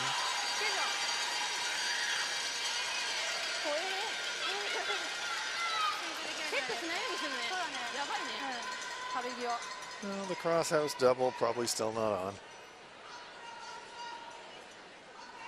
Sean Becker, he can throw it pretty hard. Dan Mustapic. It's not the speed that you can throw it at that's, I think you need a remote control to put it straight across the house. Gets a piece, spills out of the rings. So the two very much in play here for Scotland.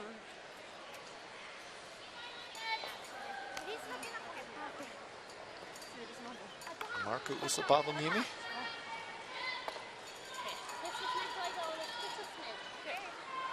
Joanne Courtney.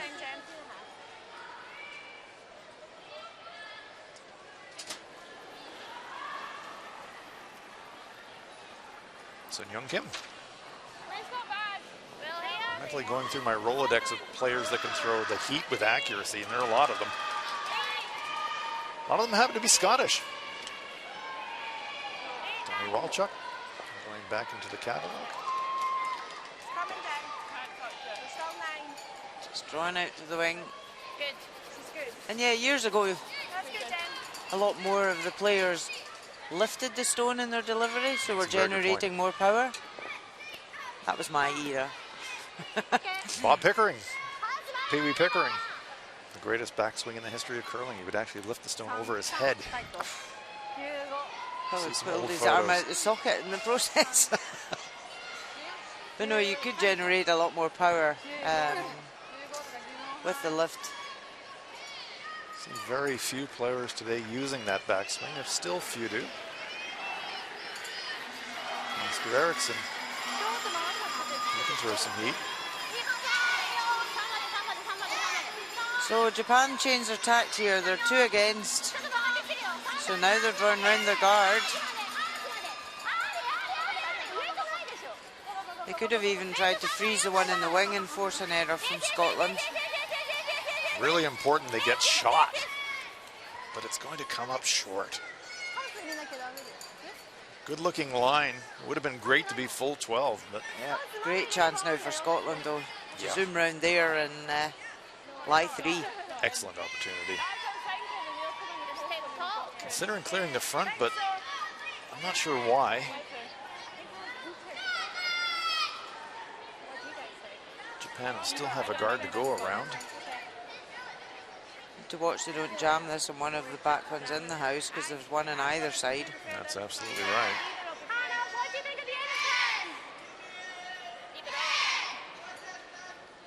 Jams either way on the clear. There's risk running the Japanese stone onto their own.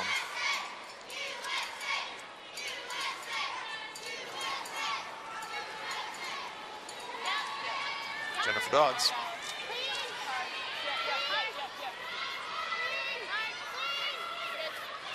Does clear the guard. You can see Tori Kawana immediately pointing to the button. So I didn't love that clear attempt. You knew that Japan was always going to go around the one that remained.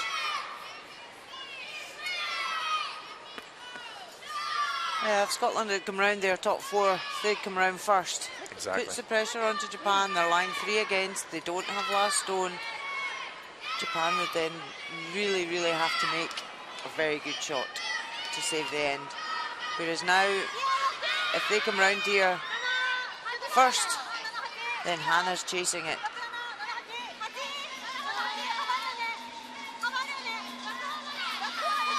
But Japan have to make this. Yeah, this one's going to be well by that stone in the top of the 12-foot. Looking for cover, but has a lot of curling to do to get there. Sweep it deep. It's more for line than weight. Yeah, they could have actually swept that further back because it would still have been short, even back 8 foot. So Hannah will be able to see some of that from the hack. Maybe a corner hidden for Tori Koana, but it is accessible for Hannah Fleming. Scotland here want to... Oh, well, let's see. Yeah, let's Update take first. a quick look here at Korea, USA. Look at all the stones in play. Final stone about to be thrown by Kim Un-jung. USA looks to have a stone on the button. Is this going to be a angle double takeout attempt by the looks of it?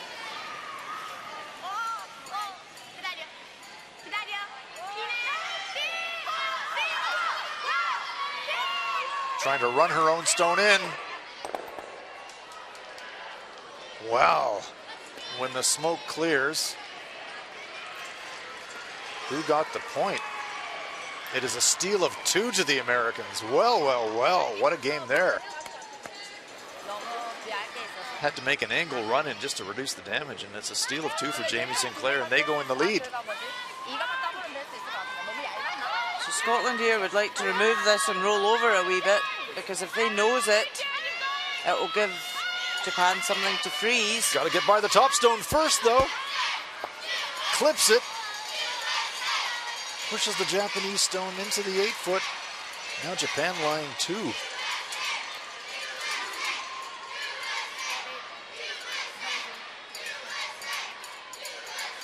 So that turning point where Scotland could have drawn into lie 3 and put the pressure on, now Hannah Fleming is going to be forced to take 1.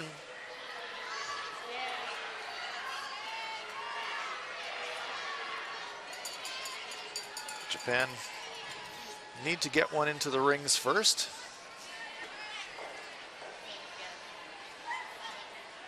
If she was ever to come up light, there would be the chance for Scotland to remove 2 Japanese stones and still score multiple points. But if Tori Koana can get another one in here, chance of a triple takeout for Scotland is pretty low. Oh, there's a reverse handle. Unconventional, but it works for her. Most players will set their handle position in the hack before they slide forward, but Tori actually does it mid-shot. Quite a skill. Sure is. So they want to bring this in, but not too far. Needs to stop there. Doesn't quite stop there, it stops there. So it now gives Scotland a double takeout to score their 1. So Rona, you're saying if it would have stopped 1 rock further forward. Yeah, a bit higher to make the double longer, so it's a harder double. Right. But also as well, if they nose, it wouldn't be short. Right, Japan would count the point to the upper right of our picture. And if it was higher up, it could also block the draw, so it could do a multiple of... It's just if it stopped a wee bit shorter, but Hannah was never going to draw facing 3. Well, it's a mission accomplished for Japan in terms of the force, and can Hannah Fleming save the end with a double takeout?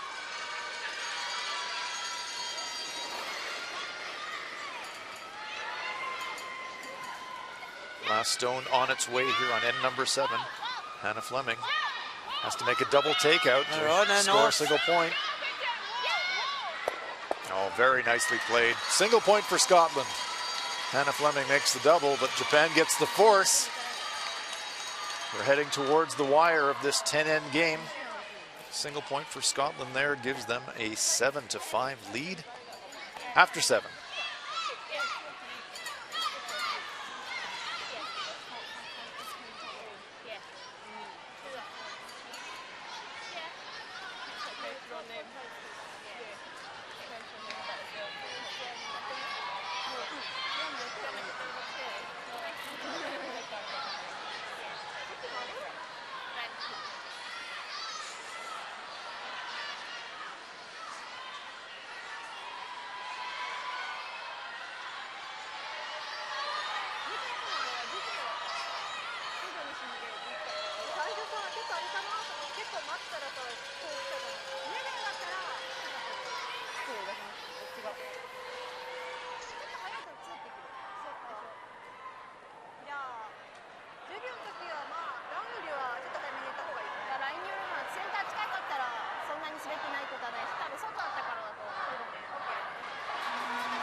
making her way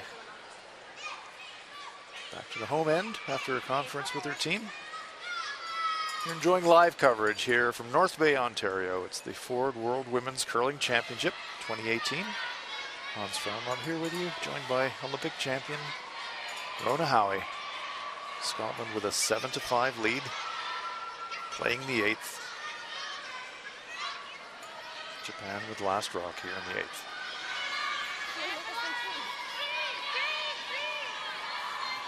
Still anybody's game. If Japan could score a pair here, it would be pretty level pegging. Yep, 8th end. Japan will really want to try and push for their 2. Scotland really keen to force 1 here.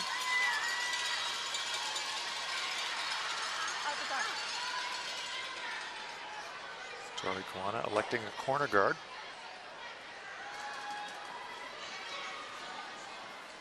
Here's a comparison to the lead position.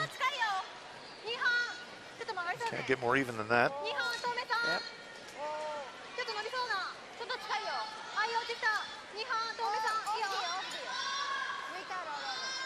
There's been quite a variation in the stats this week, and I think more so because we now have 13 teams. You're going to get that bigger variation.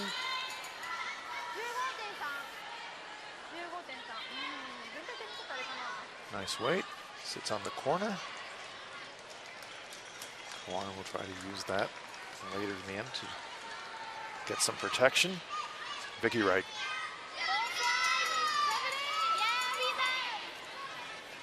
Vicky from Stranraer in Scotland, now living in Stirling, is a nurse when she's not curling.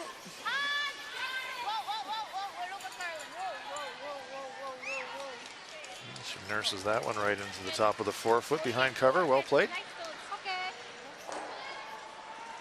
Quick updates of our scores. Switzerland 5-4 over Denmark. Sweden 8-3 over Germany. Really tight battle between the USA and Korea. And that'll be the consequences on the standings. The USA sitting at 3-3. If they could upset Korea, that would put them right in the playoff hunt. Same for Japan. If they get the win here, that would push them up into playoff contention as well. So everything to play for. I know, and it's such a long week, you can't start guessing, oh, well, if they win and they win, this will happen. They've just got to play and win. It's quite simple. Yeah. If you go 12-0, chances are you're in the playoffs. Yeah, I would reckon so. Anna Hasselborg and Jennifer Jones can still have that dream, but it's going to end for one of them tonight. They do play each other this evening, the top-placed teams. An important win for Korea here, the game that they're playing this morning against the USA. They still have a chance to make the top 2, but if they were to lose to the Americans this morning, that would dent their chances.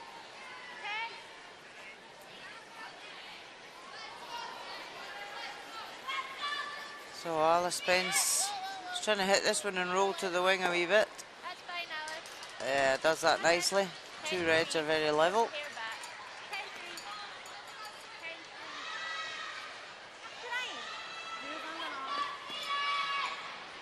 So how much of a roll is a wee bit? A wee bit. A wee bit of a roll. Rock and a half? Rock? A wee bit would be, yes, a 1.5, 2 rocks. Okay.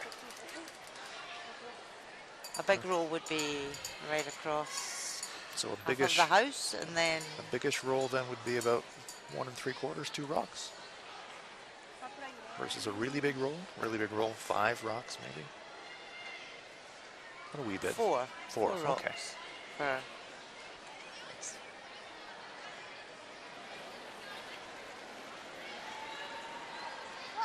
a small roll would be a flop. Not the flop, just a flop. And a wee flop would be But 3/4 Japan are of a needing rock. to make contact for this. They're wanting a wee tap back, but that is going to be a quiet one. It goes past the stone all the way through the rings. that was a bad mistake, because even erring on the tight side and moving the centre guard there was an option. Scotland now immediately seizing the opportunity to remove the corner guard.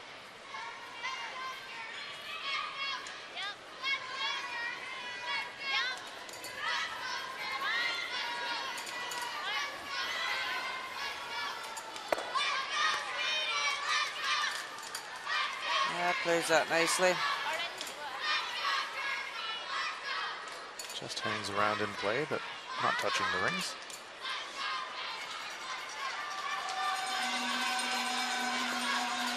A bit early in the end, perhaps, Rona, to not play that corner guard and just guard up the stone at the front of the button and defend that for the force. Yeah, definitely.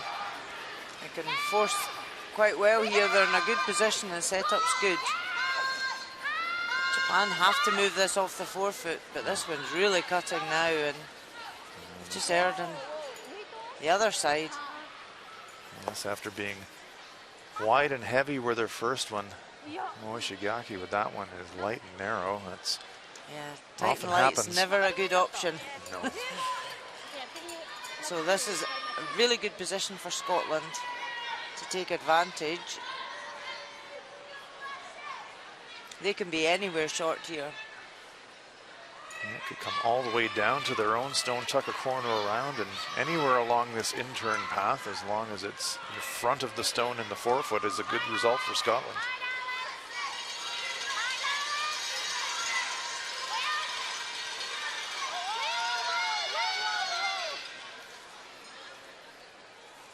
Plenty of room.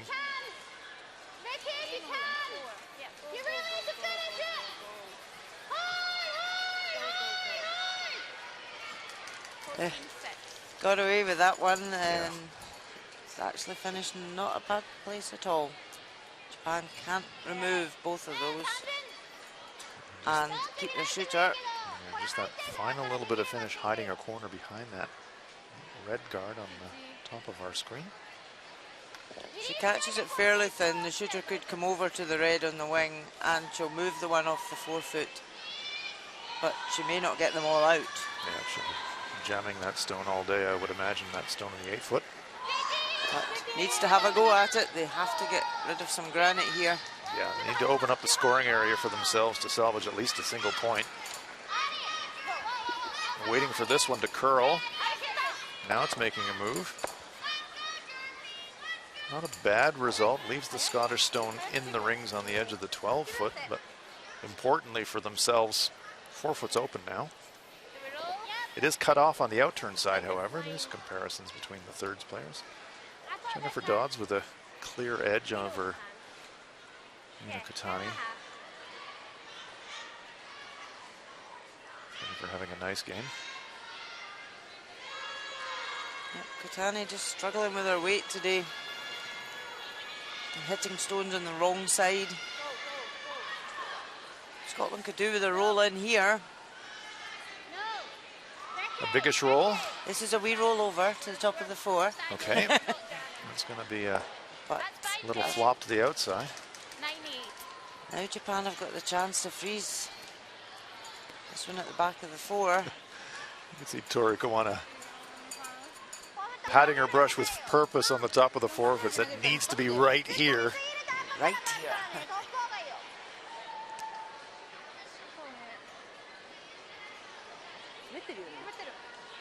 If they can get round here into the 4-foot, it could set up 2 for them, but they have to be careful.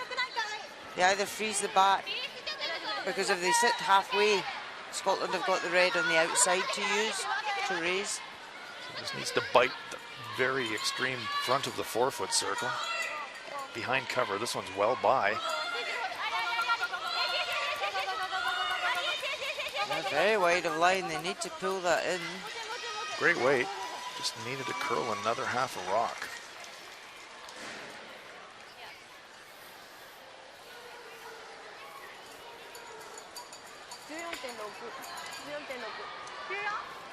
So Japan lying 1.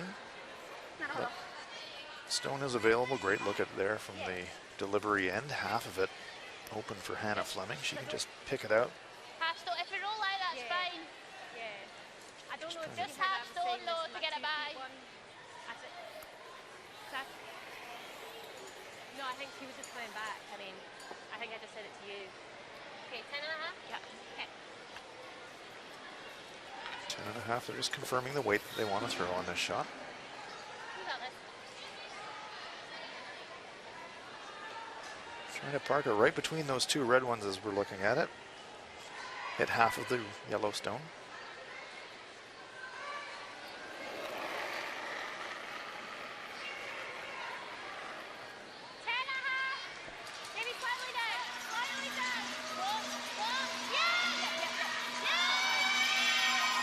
Stone's making a move now. Really curling. Is she going to jam on the back? Actually got on the inside of it. Pushes it to the back of the 12-foot. That's a nice result. They're lying 3. Yeah, what was really important there was where our shooter remained. And that has blocked the way in for Japan. Yep, no way to the button now for Tori Koana. I know. I'm literally like almost wanting to go like this. Pretty even between the skips. Slight edge to Hannah Fleming in the percentage department. But now the question for Tori Koana. How do you get behind cover? Might be able to throw back line-ish weight at the left hand of the red stones and maybe curl enough to slightly redirect behind cover and get shot. She could draw in. There is such a big swing at the end. She could draw in on the out turn and come in off that red. Yep. But then to do that, Hannah would still have the raise on the other red. Might be able to somehow squeeze it between the two red stones and go all the way to the back of the 4-foot. That would probably be the best place if she could get it there, but there is such a tight port between those two rocks. Hard to see her being able to squeeze it through there. But what's important now for Japan, they're not going to blank this end. No. They're going to struggle to get their 2, but they have to score. That's a very good point. They so must score. They must make sure with this stone, she gives herself something for her last stone. No, it's a to play with. Very astute observation, Rona, you're right. Scoring mandatory for Japan. And this is well tight line. This could be a disaster for Japan. Clips the guard, pushes the Scottish stone forward, and the woes continue for Japan in this end. It's really an embarrassment of riches now for Scotland. Japan are really struggling today with their line, and I'm wondering if they'll never have experienced stones changing midway through a tournament. True. Being rubbed, and they are swinging a lot more today. And I just think maybe Japan aren't icing enough for these swinging stones.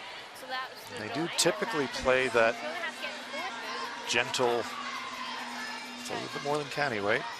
I like to play that nice barrier. canny weight. Nice canny weight.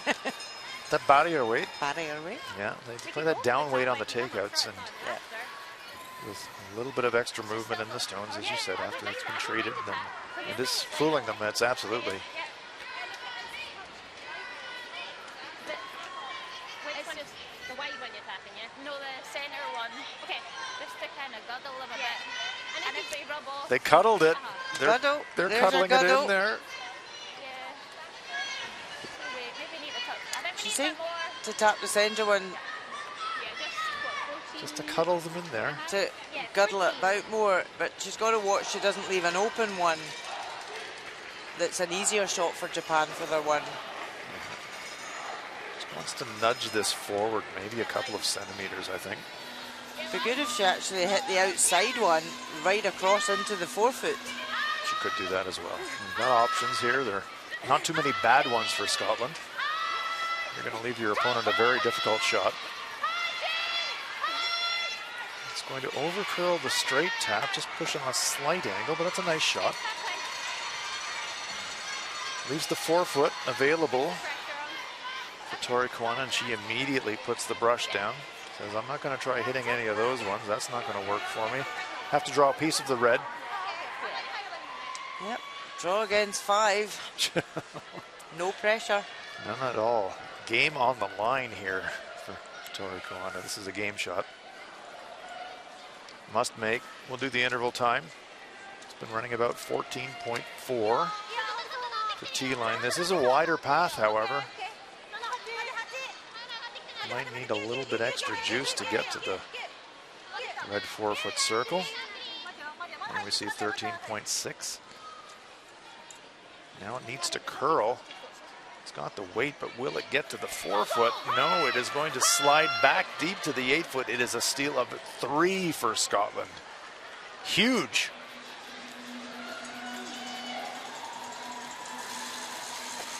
Tori Kawana had to go the wider line, added a fraction of weight, ran a little bit straight. Weight wasn't terrible, but it didn't curl enough. It's a steal of 3 for Scotland. They are in the driver's seat now in this game. After 8 ends of play, Scotland now with a 5-point lead. They lead at 10-5.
Shoulder rate.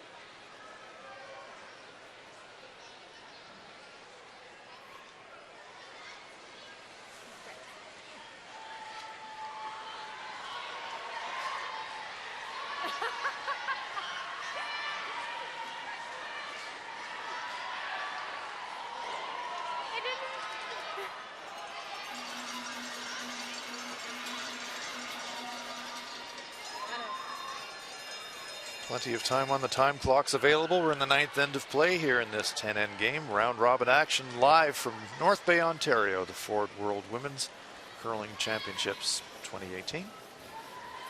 Scotland now in command, 5-point lead with 2 to play. Hans Frauenlob here with Rona Howie, and quite an easy road home now, you would think, for Scotland, but final go here for Japan to give themselves a chance. They really need to score 3 here. Yeah, 2 ends to go. Japan really would want a 3 and then steal a 2. It's a tall order, but it's possible. Well, we've seen it this week already. Seen some turnarounds this week when you thought teams were dead and gone, and have come back. But yeah, Scotland just don't want any stones in play that'll benefit Japan. Vicky Wright's first one through the house.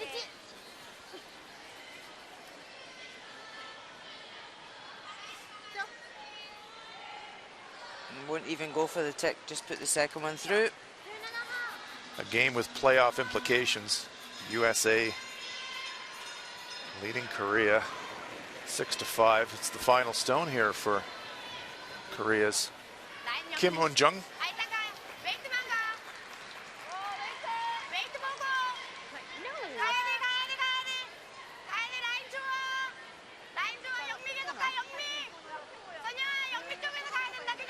Trying to draw for 2. They've got one at the front of the button. They need full 4-foot to get their pair, but it's going to come up short. It's only a single.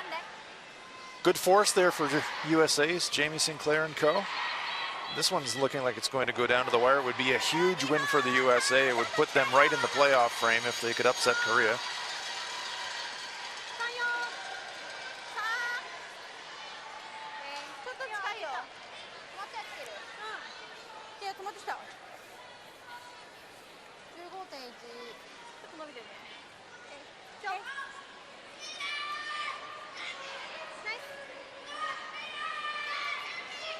2 guards in play for Japan. Just think about this angle. Free guard zone part of the end is over. So Scotland can now throw clearing shots. Alice Spence going to try and hit this one on the high side, maybe get a chance to clear them both.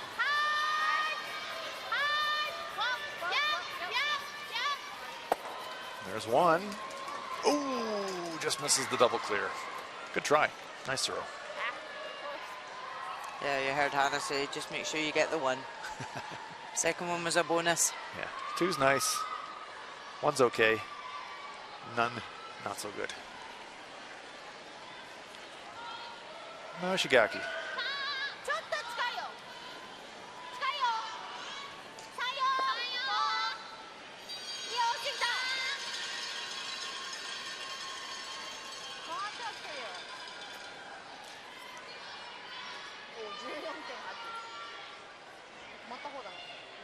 Mr. Rest just on the Ford logo. 2 corner guards are really wide, but usable.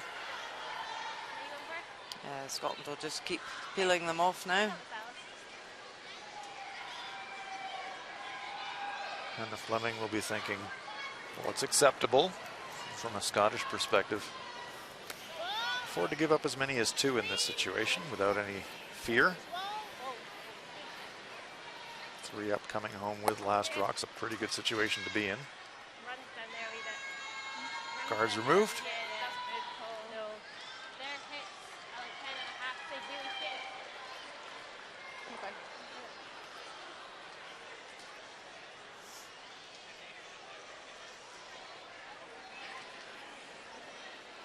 Shigaki.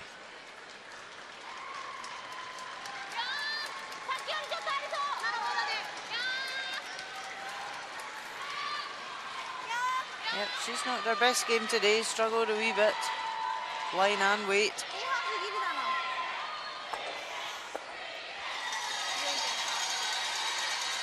This one eases into the ring.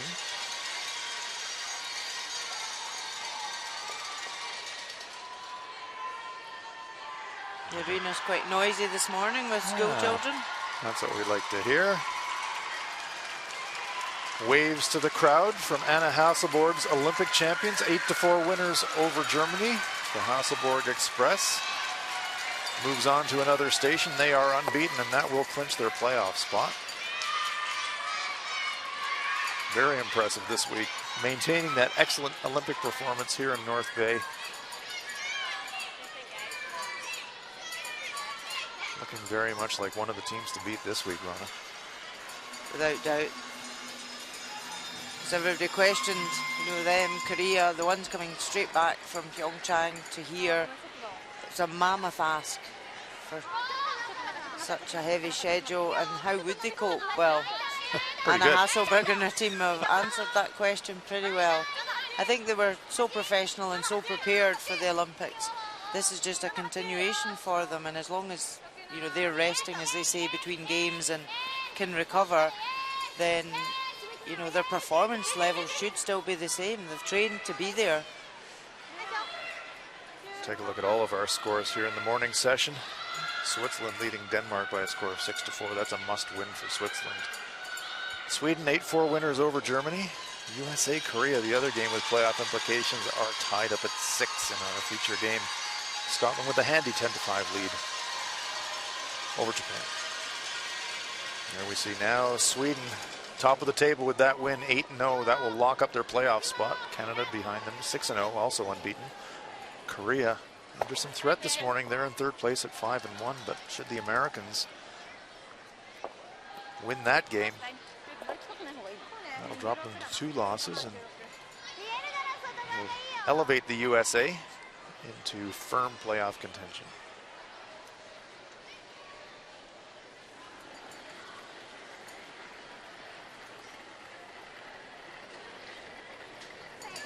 One Japanese stone in the rings.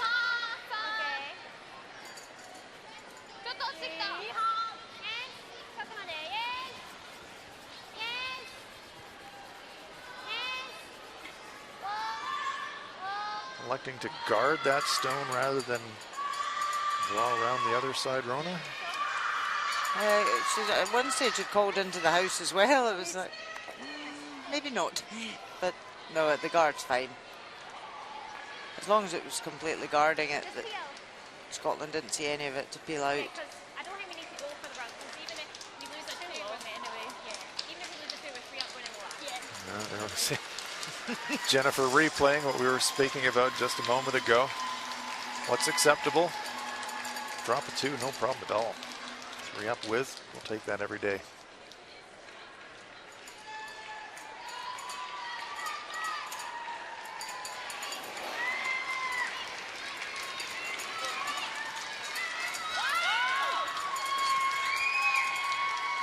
Big weight. Doesn't want to jam this still on the one on the far wing. Safely by it. Now Tori Koana will try to duck a second around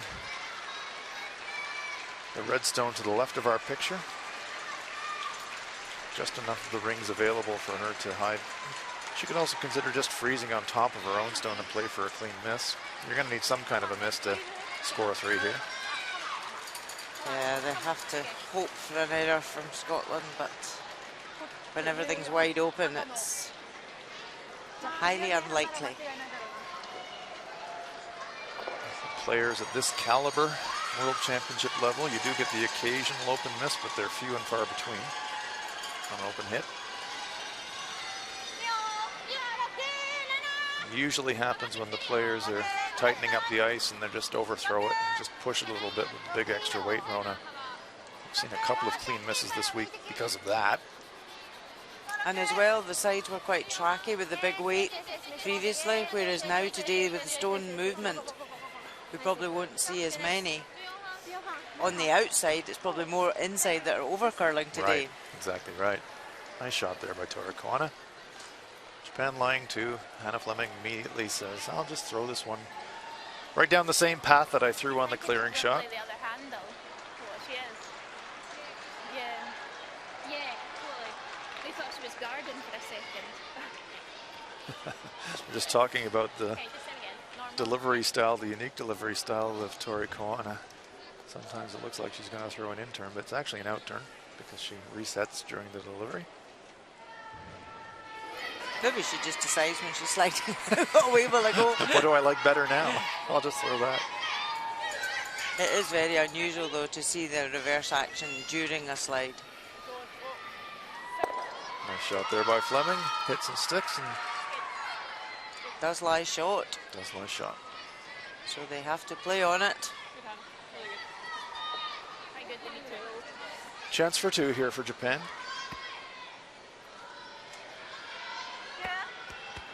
Put them in. That would put them in a situation where they would need to steal 3 to force an extra in. A second win lurking here for Team Scotland. And 6 losses. Probably not realistic for them to be thinking about playoffs, but at this point in the tournament, Rona, do you just try to get yourself on a run? Absolutely, they just need to focus on every game and try and win every game from now on in. Yes, as you say, playoffs are probably not an option right now, but it's their first World Championship as a team. So they're a bit like the Japanese side. What can they learn from every game they play? Nose hit made there by Tori Koana.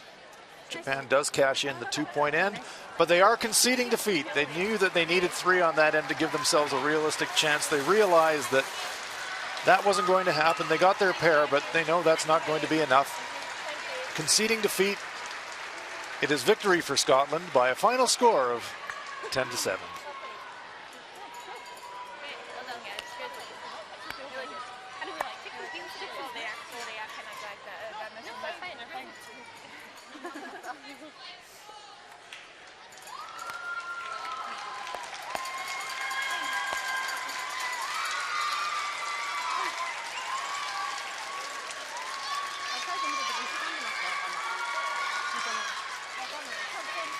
Warm applause from the spectators here at the North Bay Memorial Gardens for both teams. Japan will be disappointed. It puts a dent in their playoff hopes.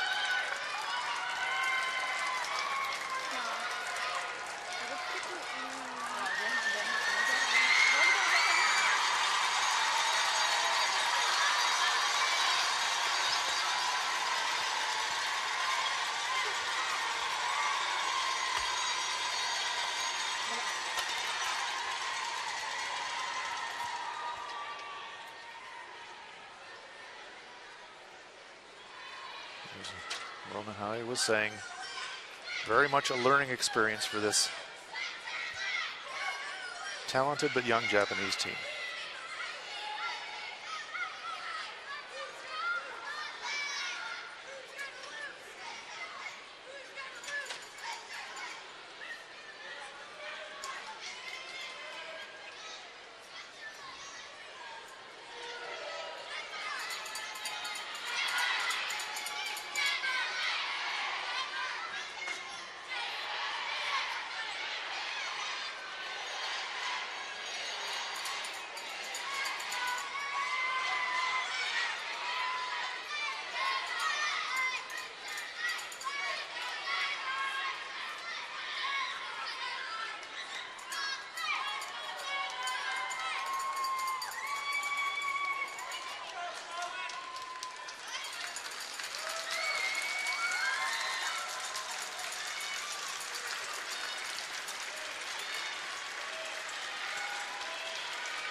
Let's look in on Korea, USA.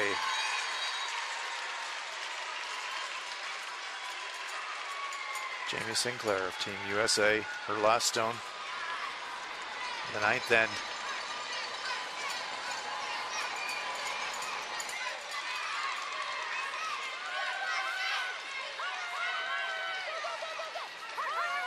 Trying to ease out that Korean stone. Makes it. 2 points for the USA. That's huge.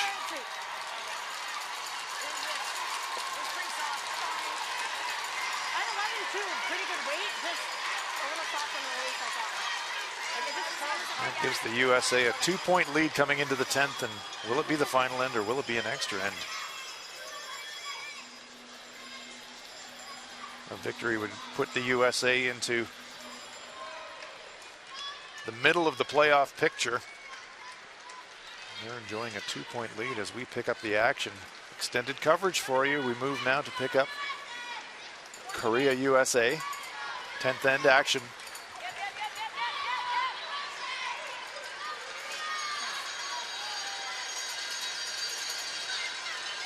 Just running out there for longer. If you get like it's want to take a little more than that. Kim Yong-mi, the lead player for Olympic silver medalists. Jean Kim.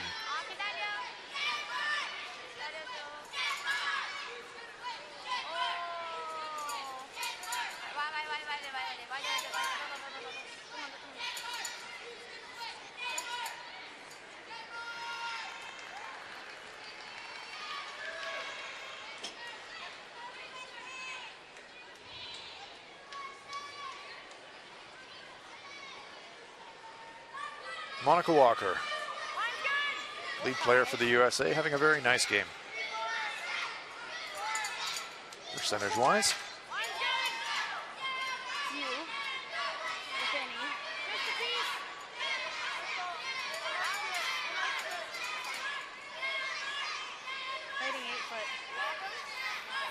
It's sliding into the ring, so now they're looking to try and freeze the stone.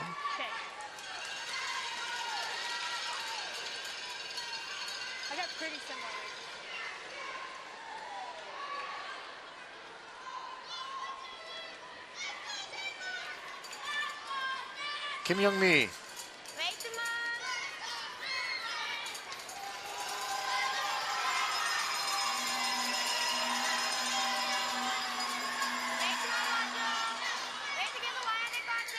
Korea electing 2 corner guards.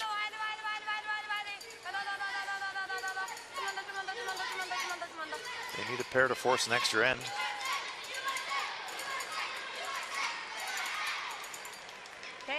Small chance of a cross-house double clear, but Jamie Sinclair will ask Vicky Persinger to make sure that she gets rid of one of these guards anyways.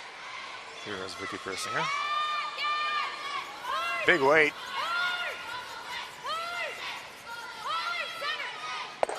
Well, there's a mistake by the Americans. Near nose hit on the clearing attempt. Persinger knows it. Good news for Korea. 2 corner guards to work with now. Kim Sun-young preparing to throw, the Korean second player.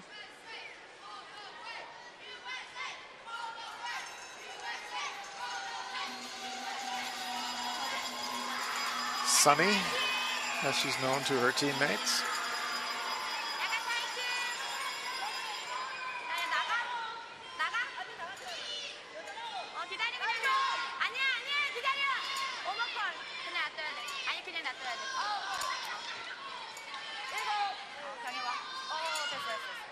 Keep this one in front of the tee line. That is perfect. Very nice shot by Sun-young Kim. Decision time now for Jamie Sinclair. 2 corners. She will peel the corner guard that's covering the Korean stone in the rings. Vicky Persinger. Nose hit her first clearing attempt. Let's see if she can make this one. Nicely played.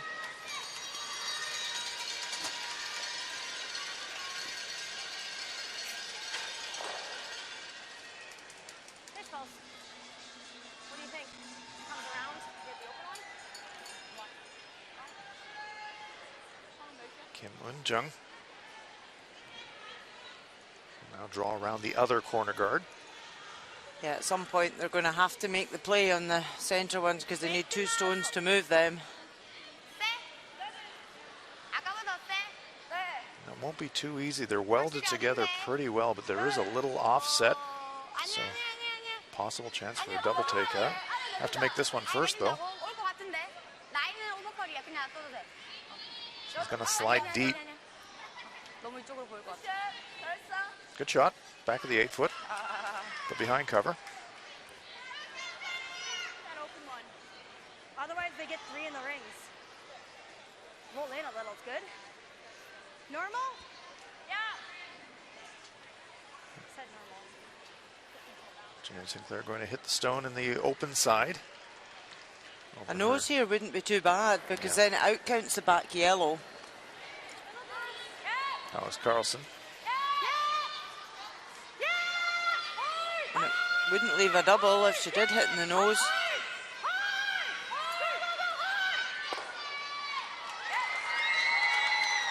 Needs to stay in 3rd shot position from the American perspective, and it does just.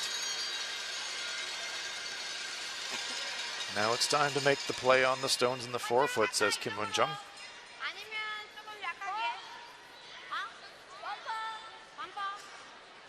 Well, just looking for bumper weight.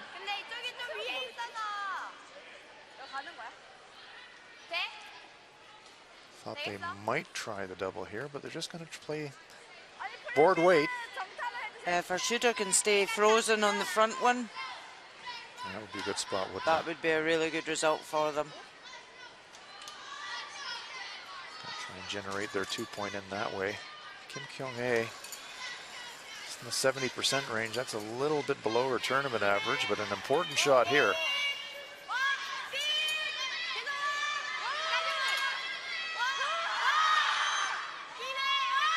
This is not curling. Wanted to get to nose. They do roll behind cover of that corner guard. Pops out the other side. They're lying in 3rd and 4th shot position, but that one has popped open enough for Jamie Sinclair to think about having a play at it. It's rolled far enough now that USA can lift the double here on the yellows. Nose hit would leave the Americans lying 3. You can see the reaction from Kim Kyung-hae. She knows that that's an opportunity lost as far as trying to get that freeze going. Can the U.S. remove it? Well by the guard. Gonna jam. And worse for the American, leaves the Korean stone sitting in front of their own stone at the back of the 8-foot. All of a sudden now the 2-point end is absolutely on for Korea. Yeah, if they can get a hit and roll off this top one now. They could be setting themselves up for the win. Could score 3. Yep. Kim Kyung-ae. And this is where stone placement at this point has to be millimeter perfect. Yeah, you do need that perfect inside roll. Good news here for Kyung-ae. This is exactly the same path that she just threw down. You should know how it's going to react.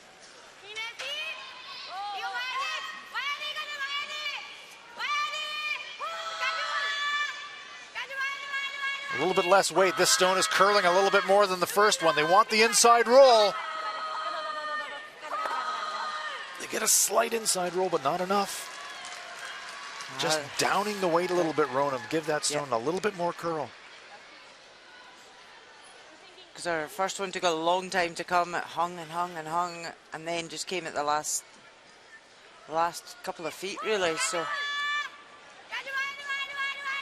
this one down weight, and it really pulled from the word go. Struggled to get the roll. And now does leave USA an opportunity. They could lift both these yellows out. Right. So it's a hair low side. But not so nose is okay. Nose is better than too low, I think. Yep. Good chance to eliminate the possibility of a loss right here for Jamie Sinclair if she can make the double takeout. Still that guard at the top of our screen available, though, for Kim Eun-jung to use to possibly generate a 2, even if Jamie Sinclair makes this shot. Yeah. Great opportunity, though, for the Americans to get themselves out of trouble. Pretty straight, eh? There we see the nicknames of the Korean teams. Lots of Korean fans here supporting their Olympic silver medalists. Steak, Sunny, Pancake, Chocho, Annie. Nicknames of this Team Kim. Jamie Sinclair having a nice game at the USA skip position. Wants to lift both of these, just needs to nick the back yellow. No double, leaves the Korean stone shot. So the chance is still on here for Team Korea.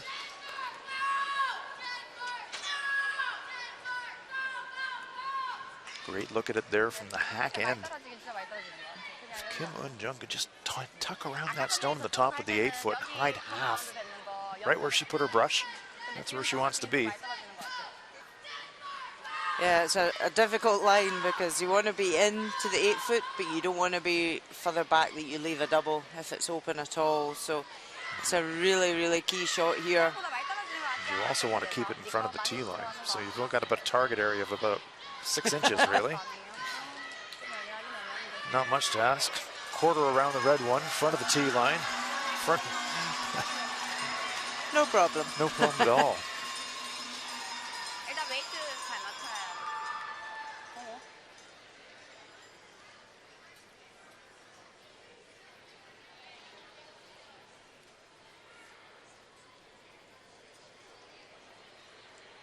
Kim Eun-jung.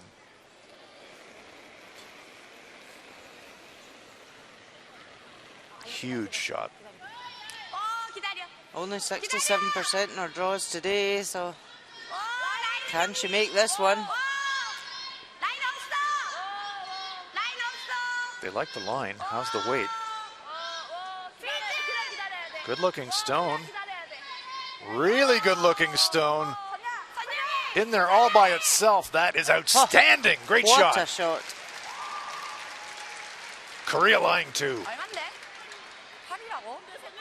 Timeout being called by the USA. That is an absolute pistol. Yeah, because they can just split one out and say, okay, we'll have an extra end. But the last you could do is catch the top one and then you lose the game. Big decision coming up for Team USA. I wondered if Korea might have just pulled that fractionally more to the tee line just to try and bury it to make it harder.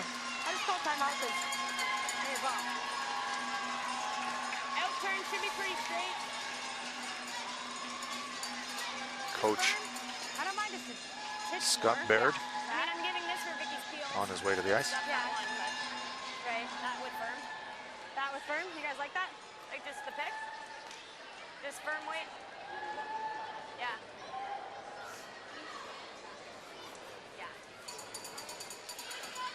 quick discussion. I think they'd made their mind up before Scott Baird reached the ice surface that they are going to try and pick out the stone just delivered by Kim Un-jung. That would leave Korea a draw to the forefoot to force the extra end. So Jamie Sinclair effectively conceding two to Korea here by this shot decision. Still has to make it, has to navigate past that red stone in the 8-foot. Here we go, folks. Jamie Sinclair trying to pick this one out.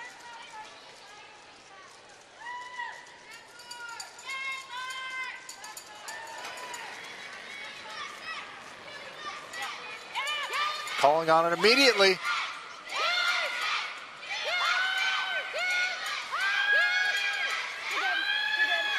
Oh, just past it, picks it out. Panic in the sweeping call. Great line holding there by the sweepers. Moments of terror for Team USA, but safely passed. Scott Baird said had it all the way. Whew. Yeah. Yes, breathe a sigh of relief. When you hear that screaming at top of the voice the whole way, one nick in that top one and the game's over. Yes. Wow. USA survive, and now it is the last stone to force an extra end here for Kim Un-jung.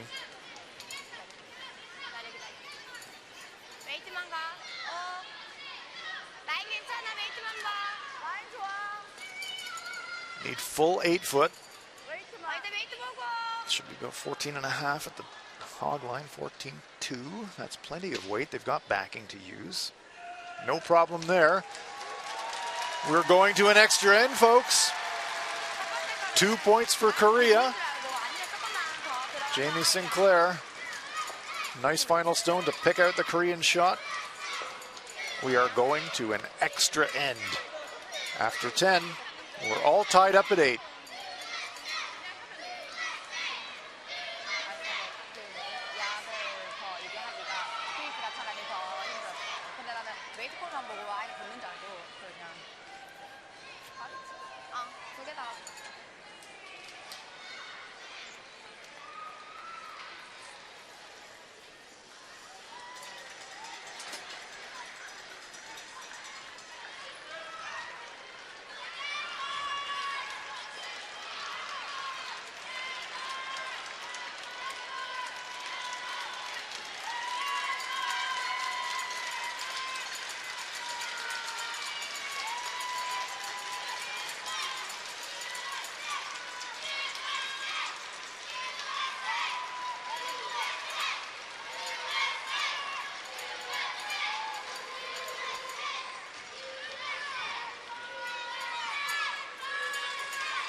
We are live from North Bay, Ontario.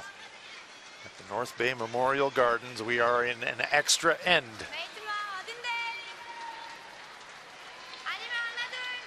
At the Ford World Women's Curling Championship 2018, USA versus Korea.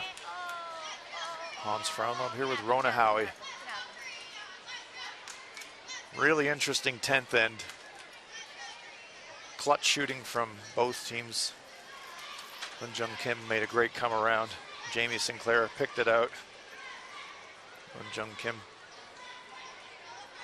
throws it into the 8-foot, and we're in an extra end. Tick shot attempt coming up here for Monica Walker. Yeah, lead players get real pressure in the extra ends, don't they, Rona? Definitely. This is where they come to the fore. Well, they set up every end, but this is where it's key. If you can make these tick shots, And just passed it. just passes it.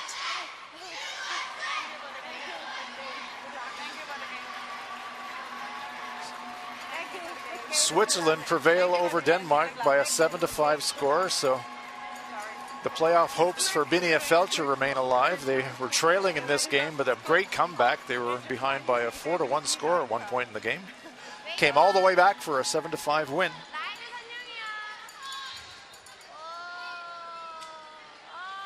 So Kim Young-mi, she's top of the lead standings at the moment for the whole week. Played 100% in yesterday's game. So she's definitely the person you want throwing your lead stones. Well, hard to improve from there. Quick wrap across all of the 4 games in the morning session.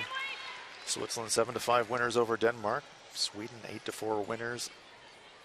Scotland 10-7 over Japan. And then the standings now, we can see with that victory, Switzerland moves to 3-5. They're creeping into playoff contention. Japan dropped to 3-4. The USA with a chance to go to 4-3, and that would put them right in the frame if they can win this one.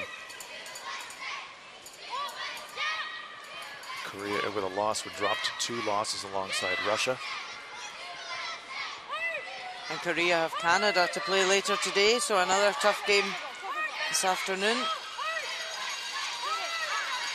Walker pushes the guard stone off the center line.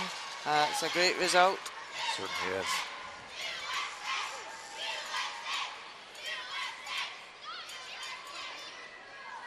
So it's not just a case of throwing up guards, it's really important now for Korea to make sure they've got maximum separation and that the line is not easy to lift a double in these guards.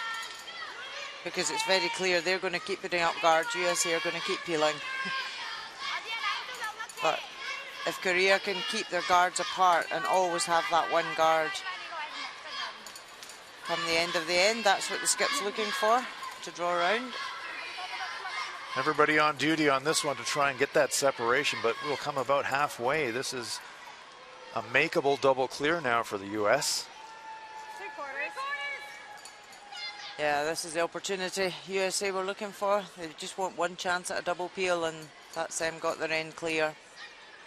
Jamie Sinclair pounces on that one like a hungry dog on a steak. She knows this is a great chance to open up that 8-foot entirely.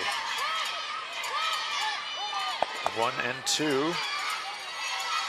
Bit of a jam on that second one, leaving a stone covering a corner of the 4-foot. Persinger wanted to go across the top, overcurled slightly. Moves it off the center line.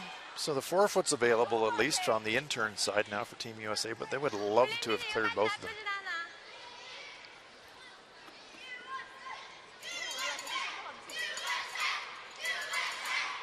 Kim Eun-jung will work with whatever she has to work with, and it is that yellow stone in front of the rings right now. She's going to try to duck around this one.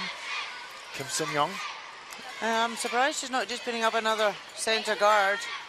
Still second player stones here. You want to try and force that error from USA. Perhaps she's thinking go half around now, tease them, knowing that they're going to clear the guard. Maybe you can set a better guard on a stone that might be a little bit closer to the center line. Maybe that's the thinking. You're basically gambling that the Americans. But right now, if I'm USA, I'm really glad that she's come into the house right now, because it's bringing play into the house, and that's what I want if I'm USA. I just feel it's quite early in the end. American fans in the stands here at the Memorial. Now the school kids are getting the morning off work to come and cheer on curling. It's always good to have a morning off school to come and watch the curling. Vicky Persinger looks like she's going to make a play on the shot in the rings.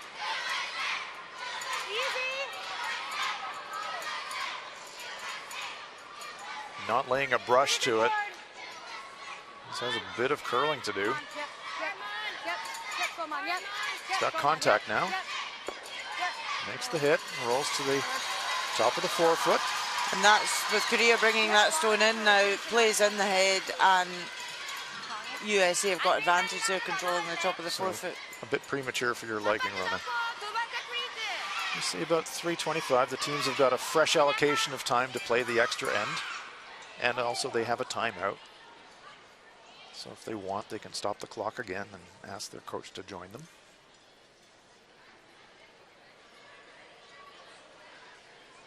Down to third stones now. Here's Kim Kyung-ae.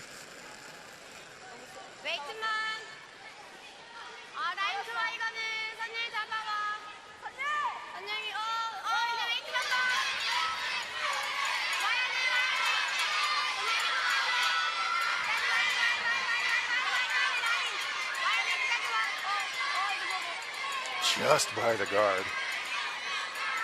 Comes to rest in second shot position. But that's where that guard's not really good enough for Korea. You know, coming round that buried, you're only in the 8 foot. So that's not going to win them the end. It's pretty good. Yeah. It's pretty thick to hit that one in the rings. USA now going to make a play to clear that guard.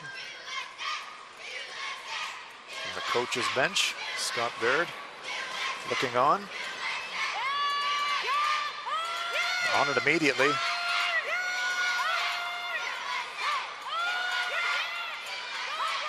Well, she's going to leave a better guard. Rolls it away. Yeah, it's pretty thick, but I did it. Nervous moments there for the USA.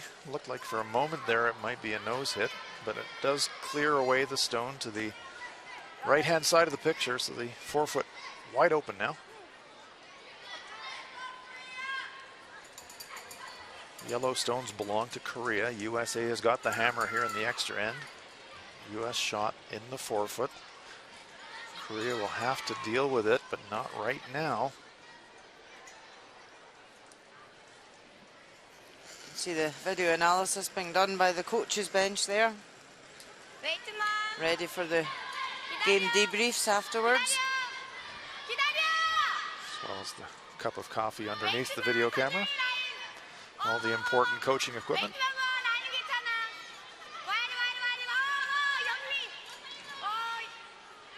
So wanting just to freeze dead on top of this. Pretty good. Pretty good. Kim Kyung-ae. But if you're America, you're still fairly happy. All the play's in the house. There's no guards out front. I like firm. They can peel both of these out here. And then Korea can only come round that yellow onto the back of the 4 foot. So if you're USA, you're probably quite happy right now. No guards. Potential path to the 4 foot. Have to make this one first, though. Alex Carlson can't afford to jam. Trying to hit a half the rock.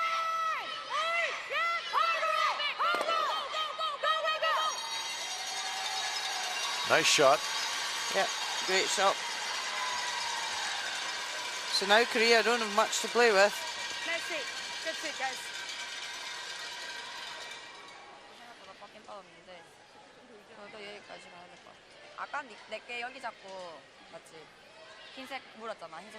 Two to come here for each team. Skip rocks. In this situation, Rona, would you prefer the draw or would you prefer just a short tap on that stone in the top 8 foot? Yeah, you could draw, you could tap, you've got a couple of options there.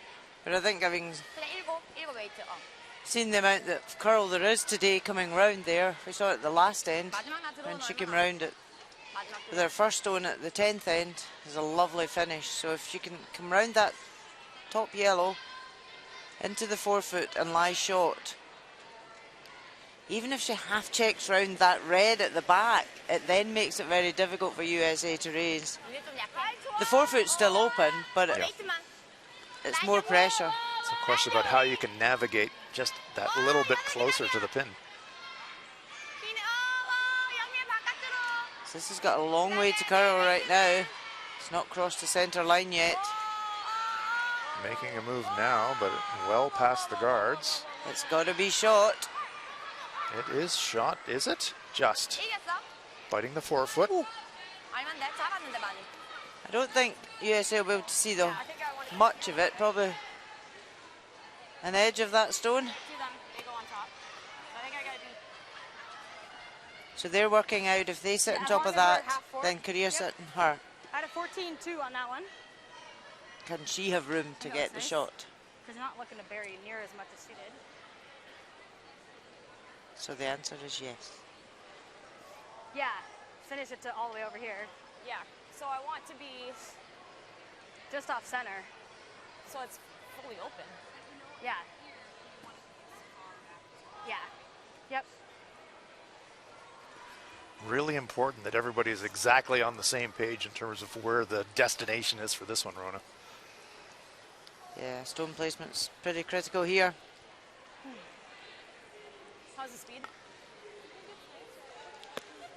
If they do come in just nibbling the top of the forefoot and lying short, it's very difficult then for Korea to remove it and lie short in a good position. Piece of the four, says Jamie Sinclair.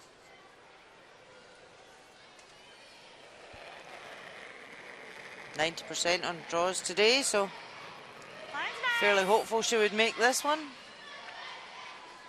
good. Got room. Gotta go.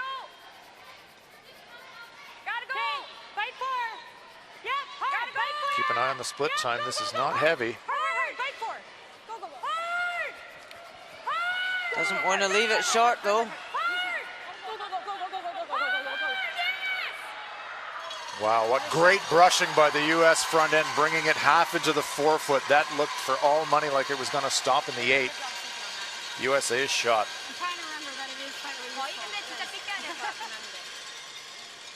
a Yeah, that was a great sweep we saw on the clock there as well. It was 15.1 of the hog. It was 14.5 for T-line all week. Great brushing there by Walker and Persinger, saving that one for their skip. Real team shot there.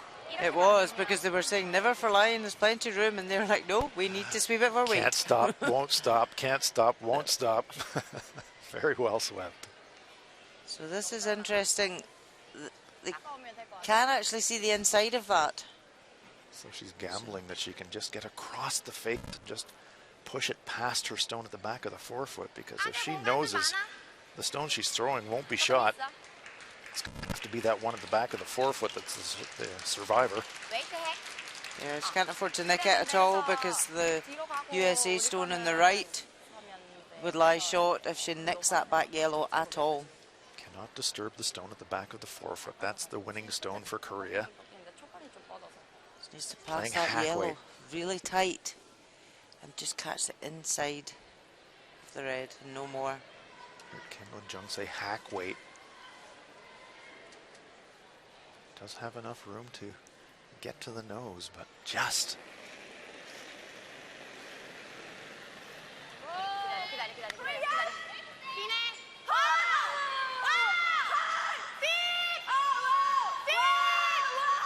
Yes, no, they can't decide.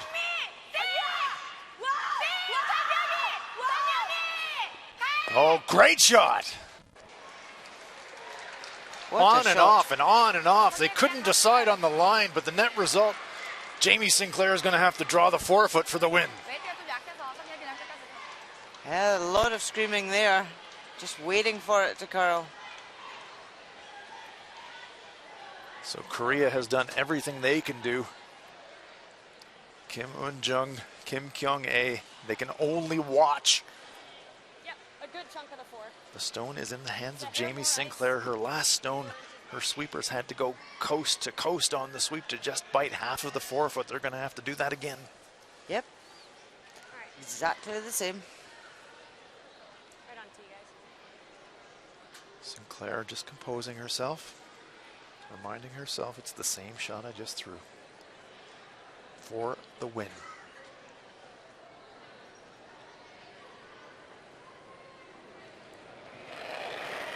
Coach is all looking on very anxiously. Line's good. Wider path. Jamie said all there. She thinks it's heavier than her first one. It was 15.1 hog to hog on the first stone. The sweepers are not laying a brush to it yet. Starting to curl, but I think It's they're all good. wider though than our first one. so- 13.1. This one has got steam. Will it stop in time? Sit. No, it's going to slide to the back of the 8-foot. It's a steal for Korea, and they win it. What a finish.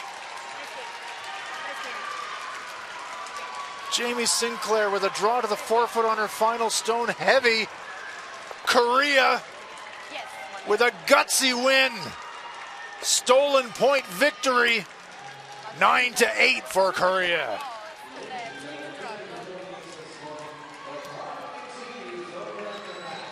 Olympic silver medalists showing their class.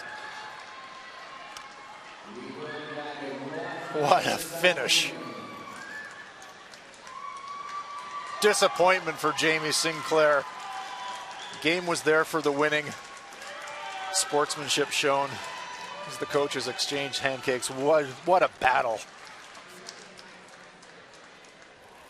Korea now, that puts them quite firmly in the playoff picture. They were sitting in third place.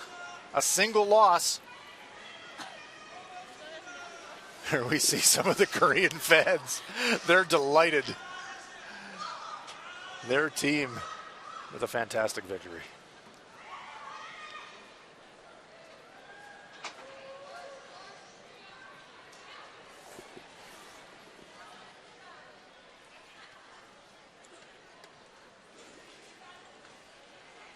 Our feature game, Scotland and Japan.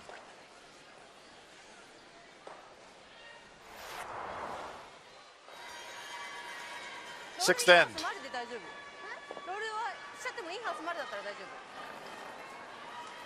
Scotland with a handy lead, but a great chance here for Tori Koana of Japan to get right back in the game. Hit for three. She makes it. Closing this one up to 6-5 at this point, to seventh end.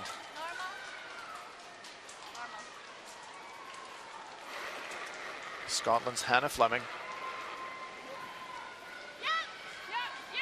has to make a double takeout just to score a single point. Makes it perfectly.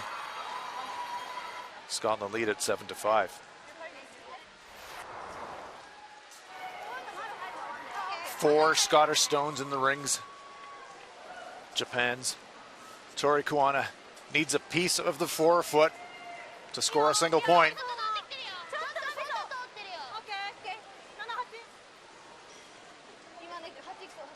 Will this one curl enough? No, it slides a fraction wide and a fraction deep. It's a steal of three for Scotland. They lead it by a score of 10-5. Japan, after scoring two, realizing that's not enough, they concede defeat. It's a 10-7 victory for Scotland. Wrapping up the session, 12 matches. Switzerland keeping their playoff hopes alive with a big 7-5 win over Denmark. Sweden unbeaten, 8-4 winners over Germany. Just saw the fantastic finish. Korea stealing the extra end for the win, 9-8 for them over the USA, and Scotland with the victory. And this is what it means for the standings. Korea now 6-1, firmly in third position. USA drops to 3-4. Russia right there at 4-2. Czech Republic at 4-3. 6 teams will make the playoffs. We're heading towards the business end of this round robin as the teams position themselves for playoff play.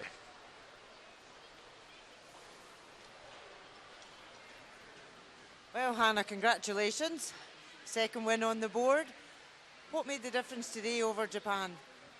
I think we just had a really good team effort there. We had a few opportunities to kind of close the game early, but a few slack shots let them back into the game. But no, I think we were pretty consistent that game, and yeah, so we're really pleased with that performance. And today you scored multiple when you had the hammer, and you stole, and were good at forcing. Was that part of the game plan? Not well. Obviously, yeah, it's obviously great to get a big end, to get a bit ahead. But we kind of were just hoping to play a bit of a simpler game at the start to ease our way into it. But we got some mistakes out of them quite early on, so we were really pleased we were able to capitalise on those mistakes and get a few big ends in. And this is your first World Championship as a team, you skipping. What major lesson have you learnt so far this week?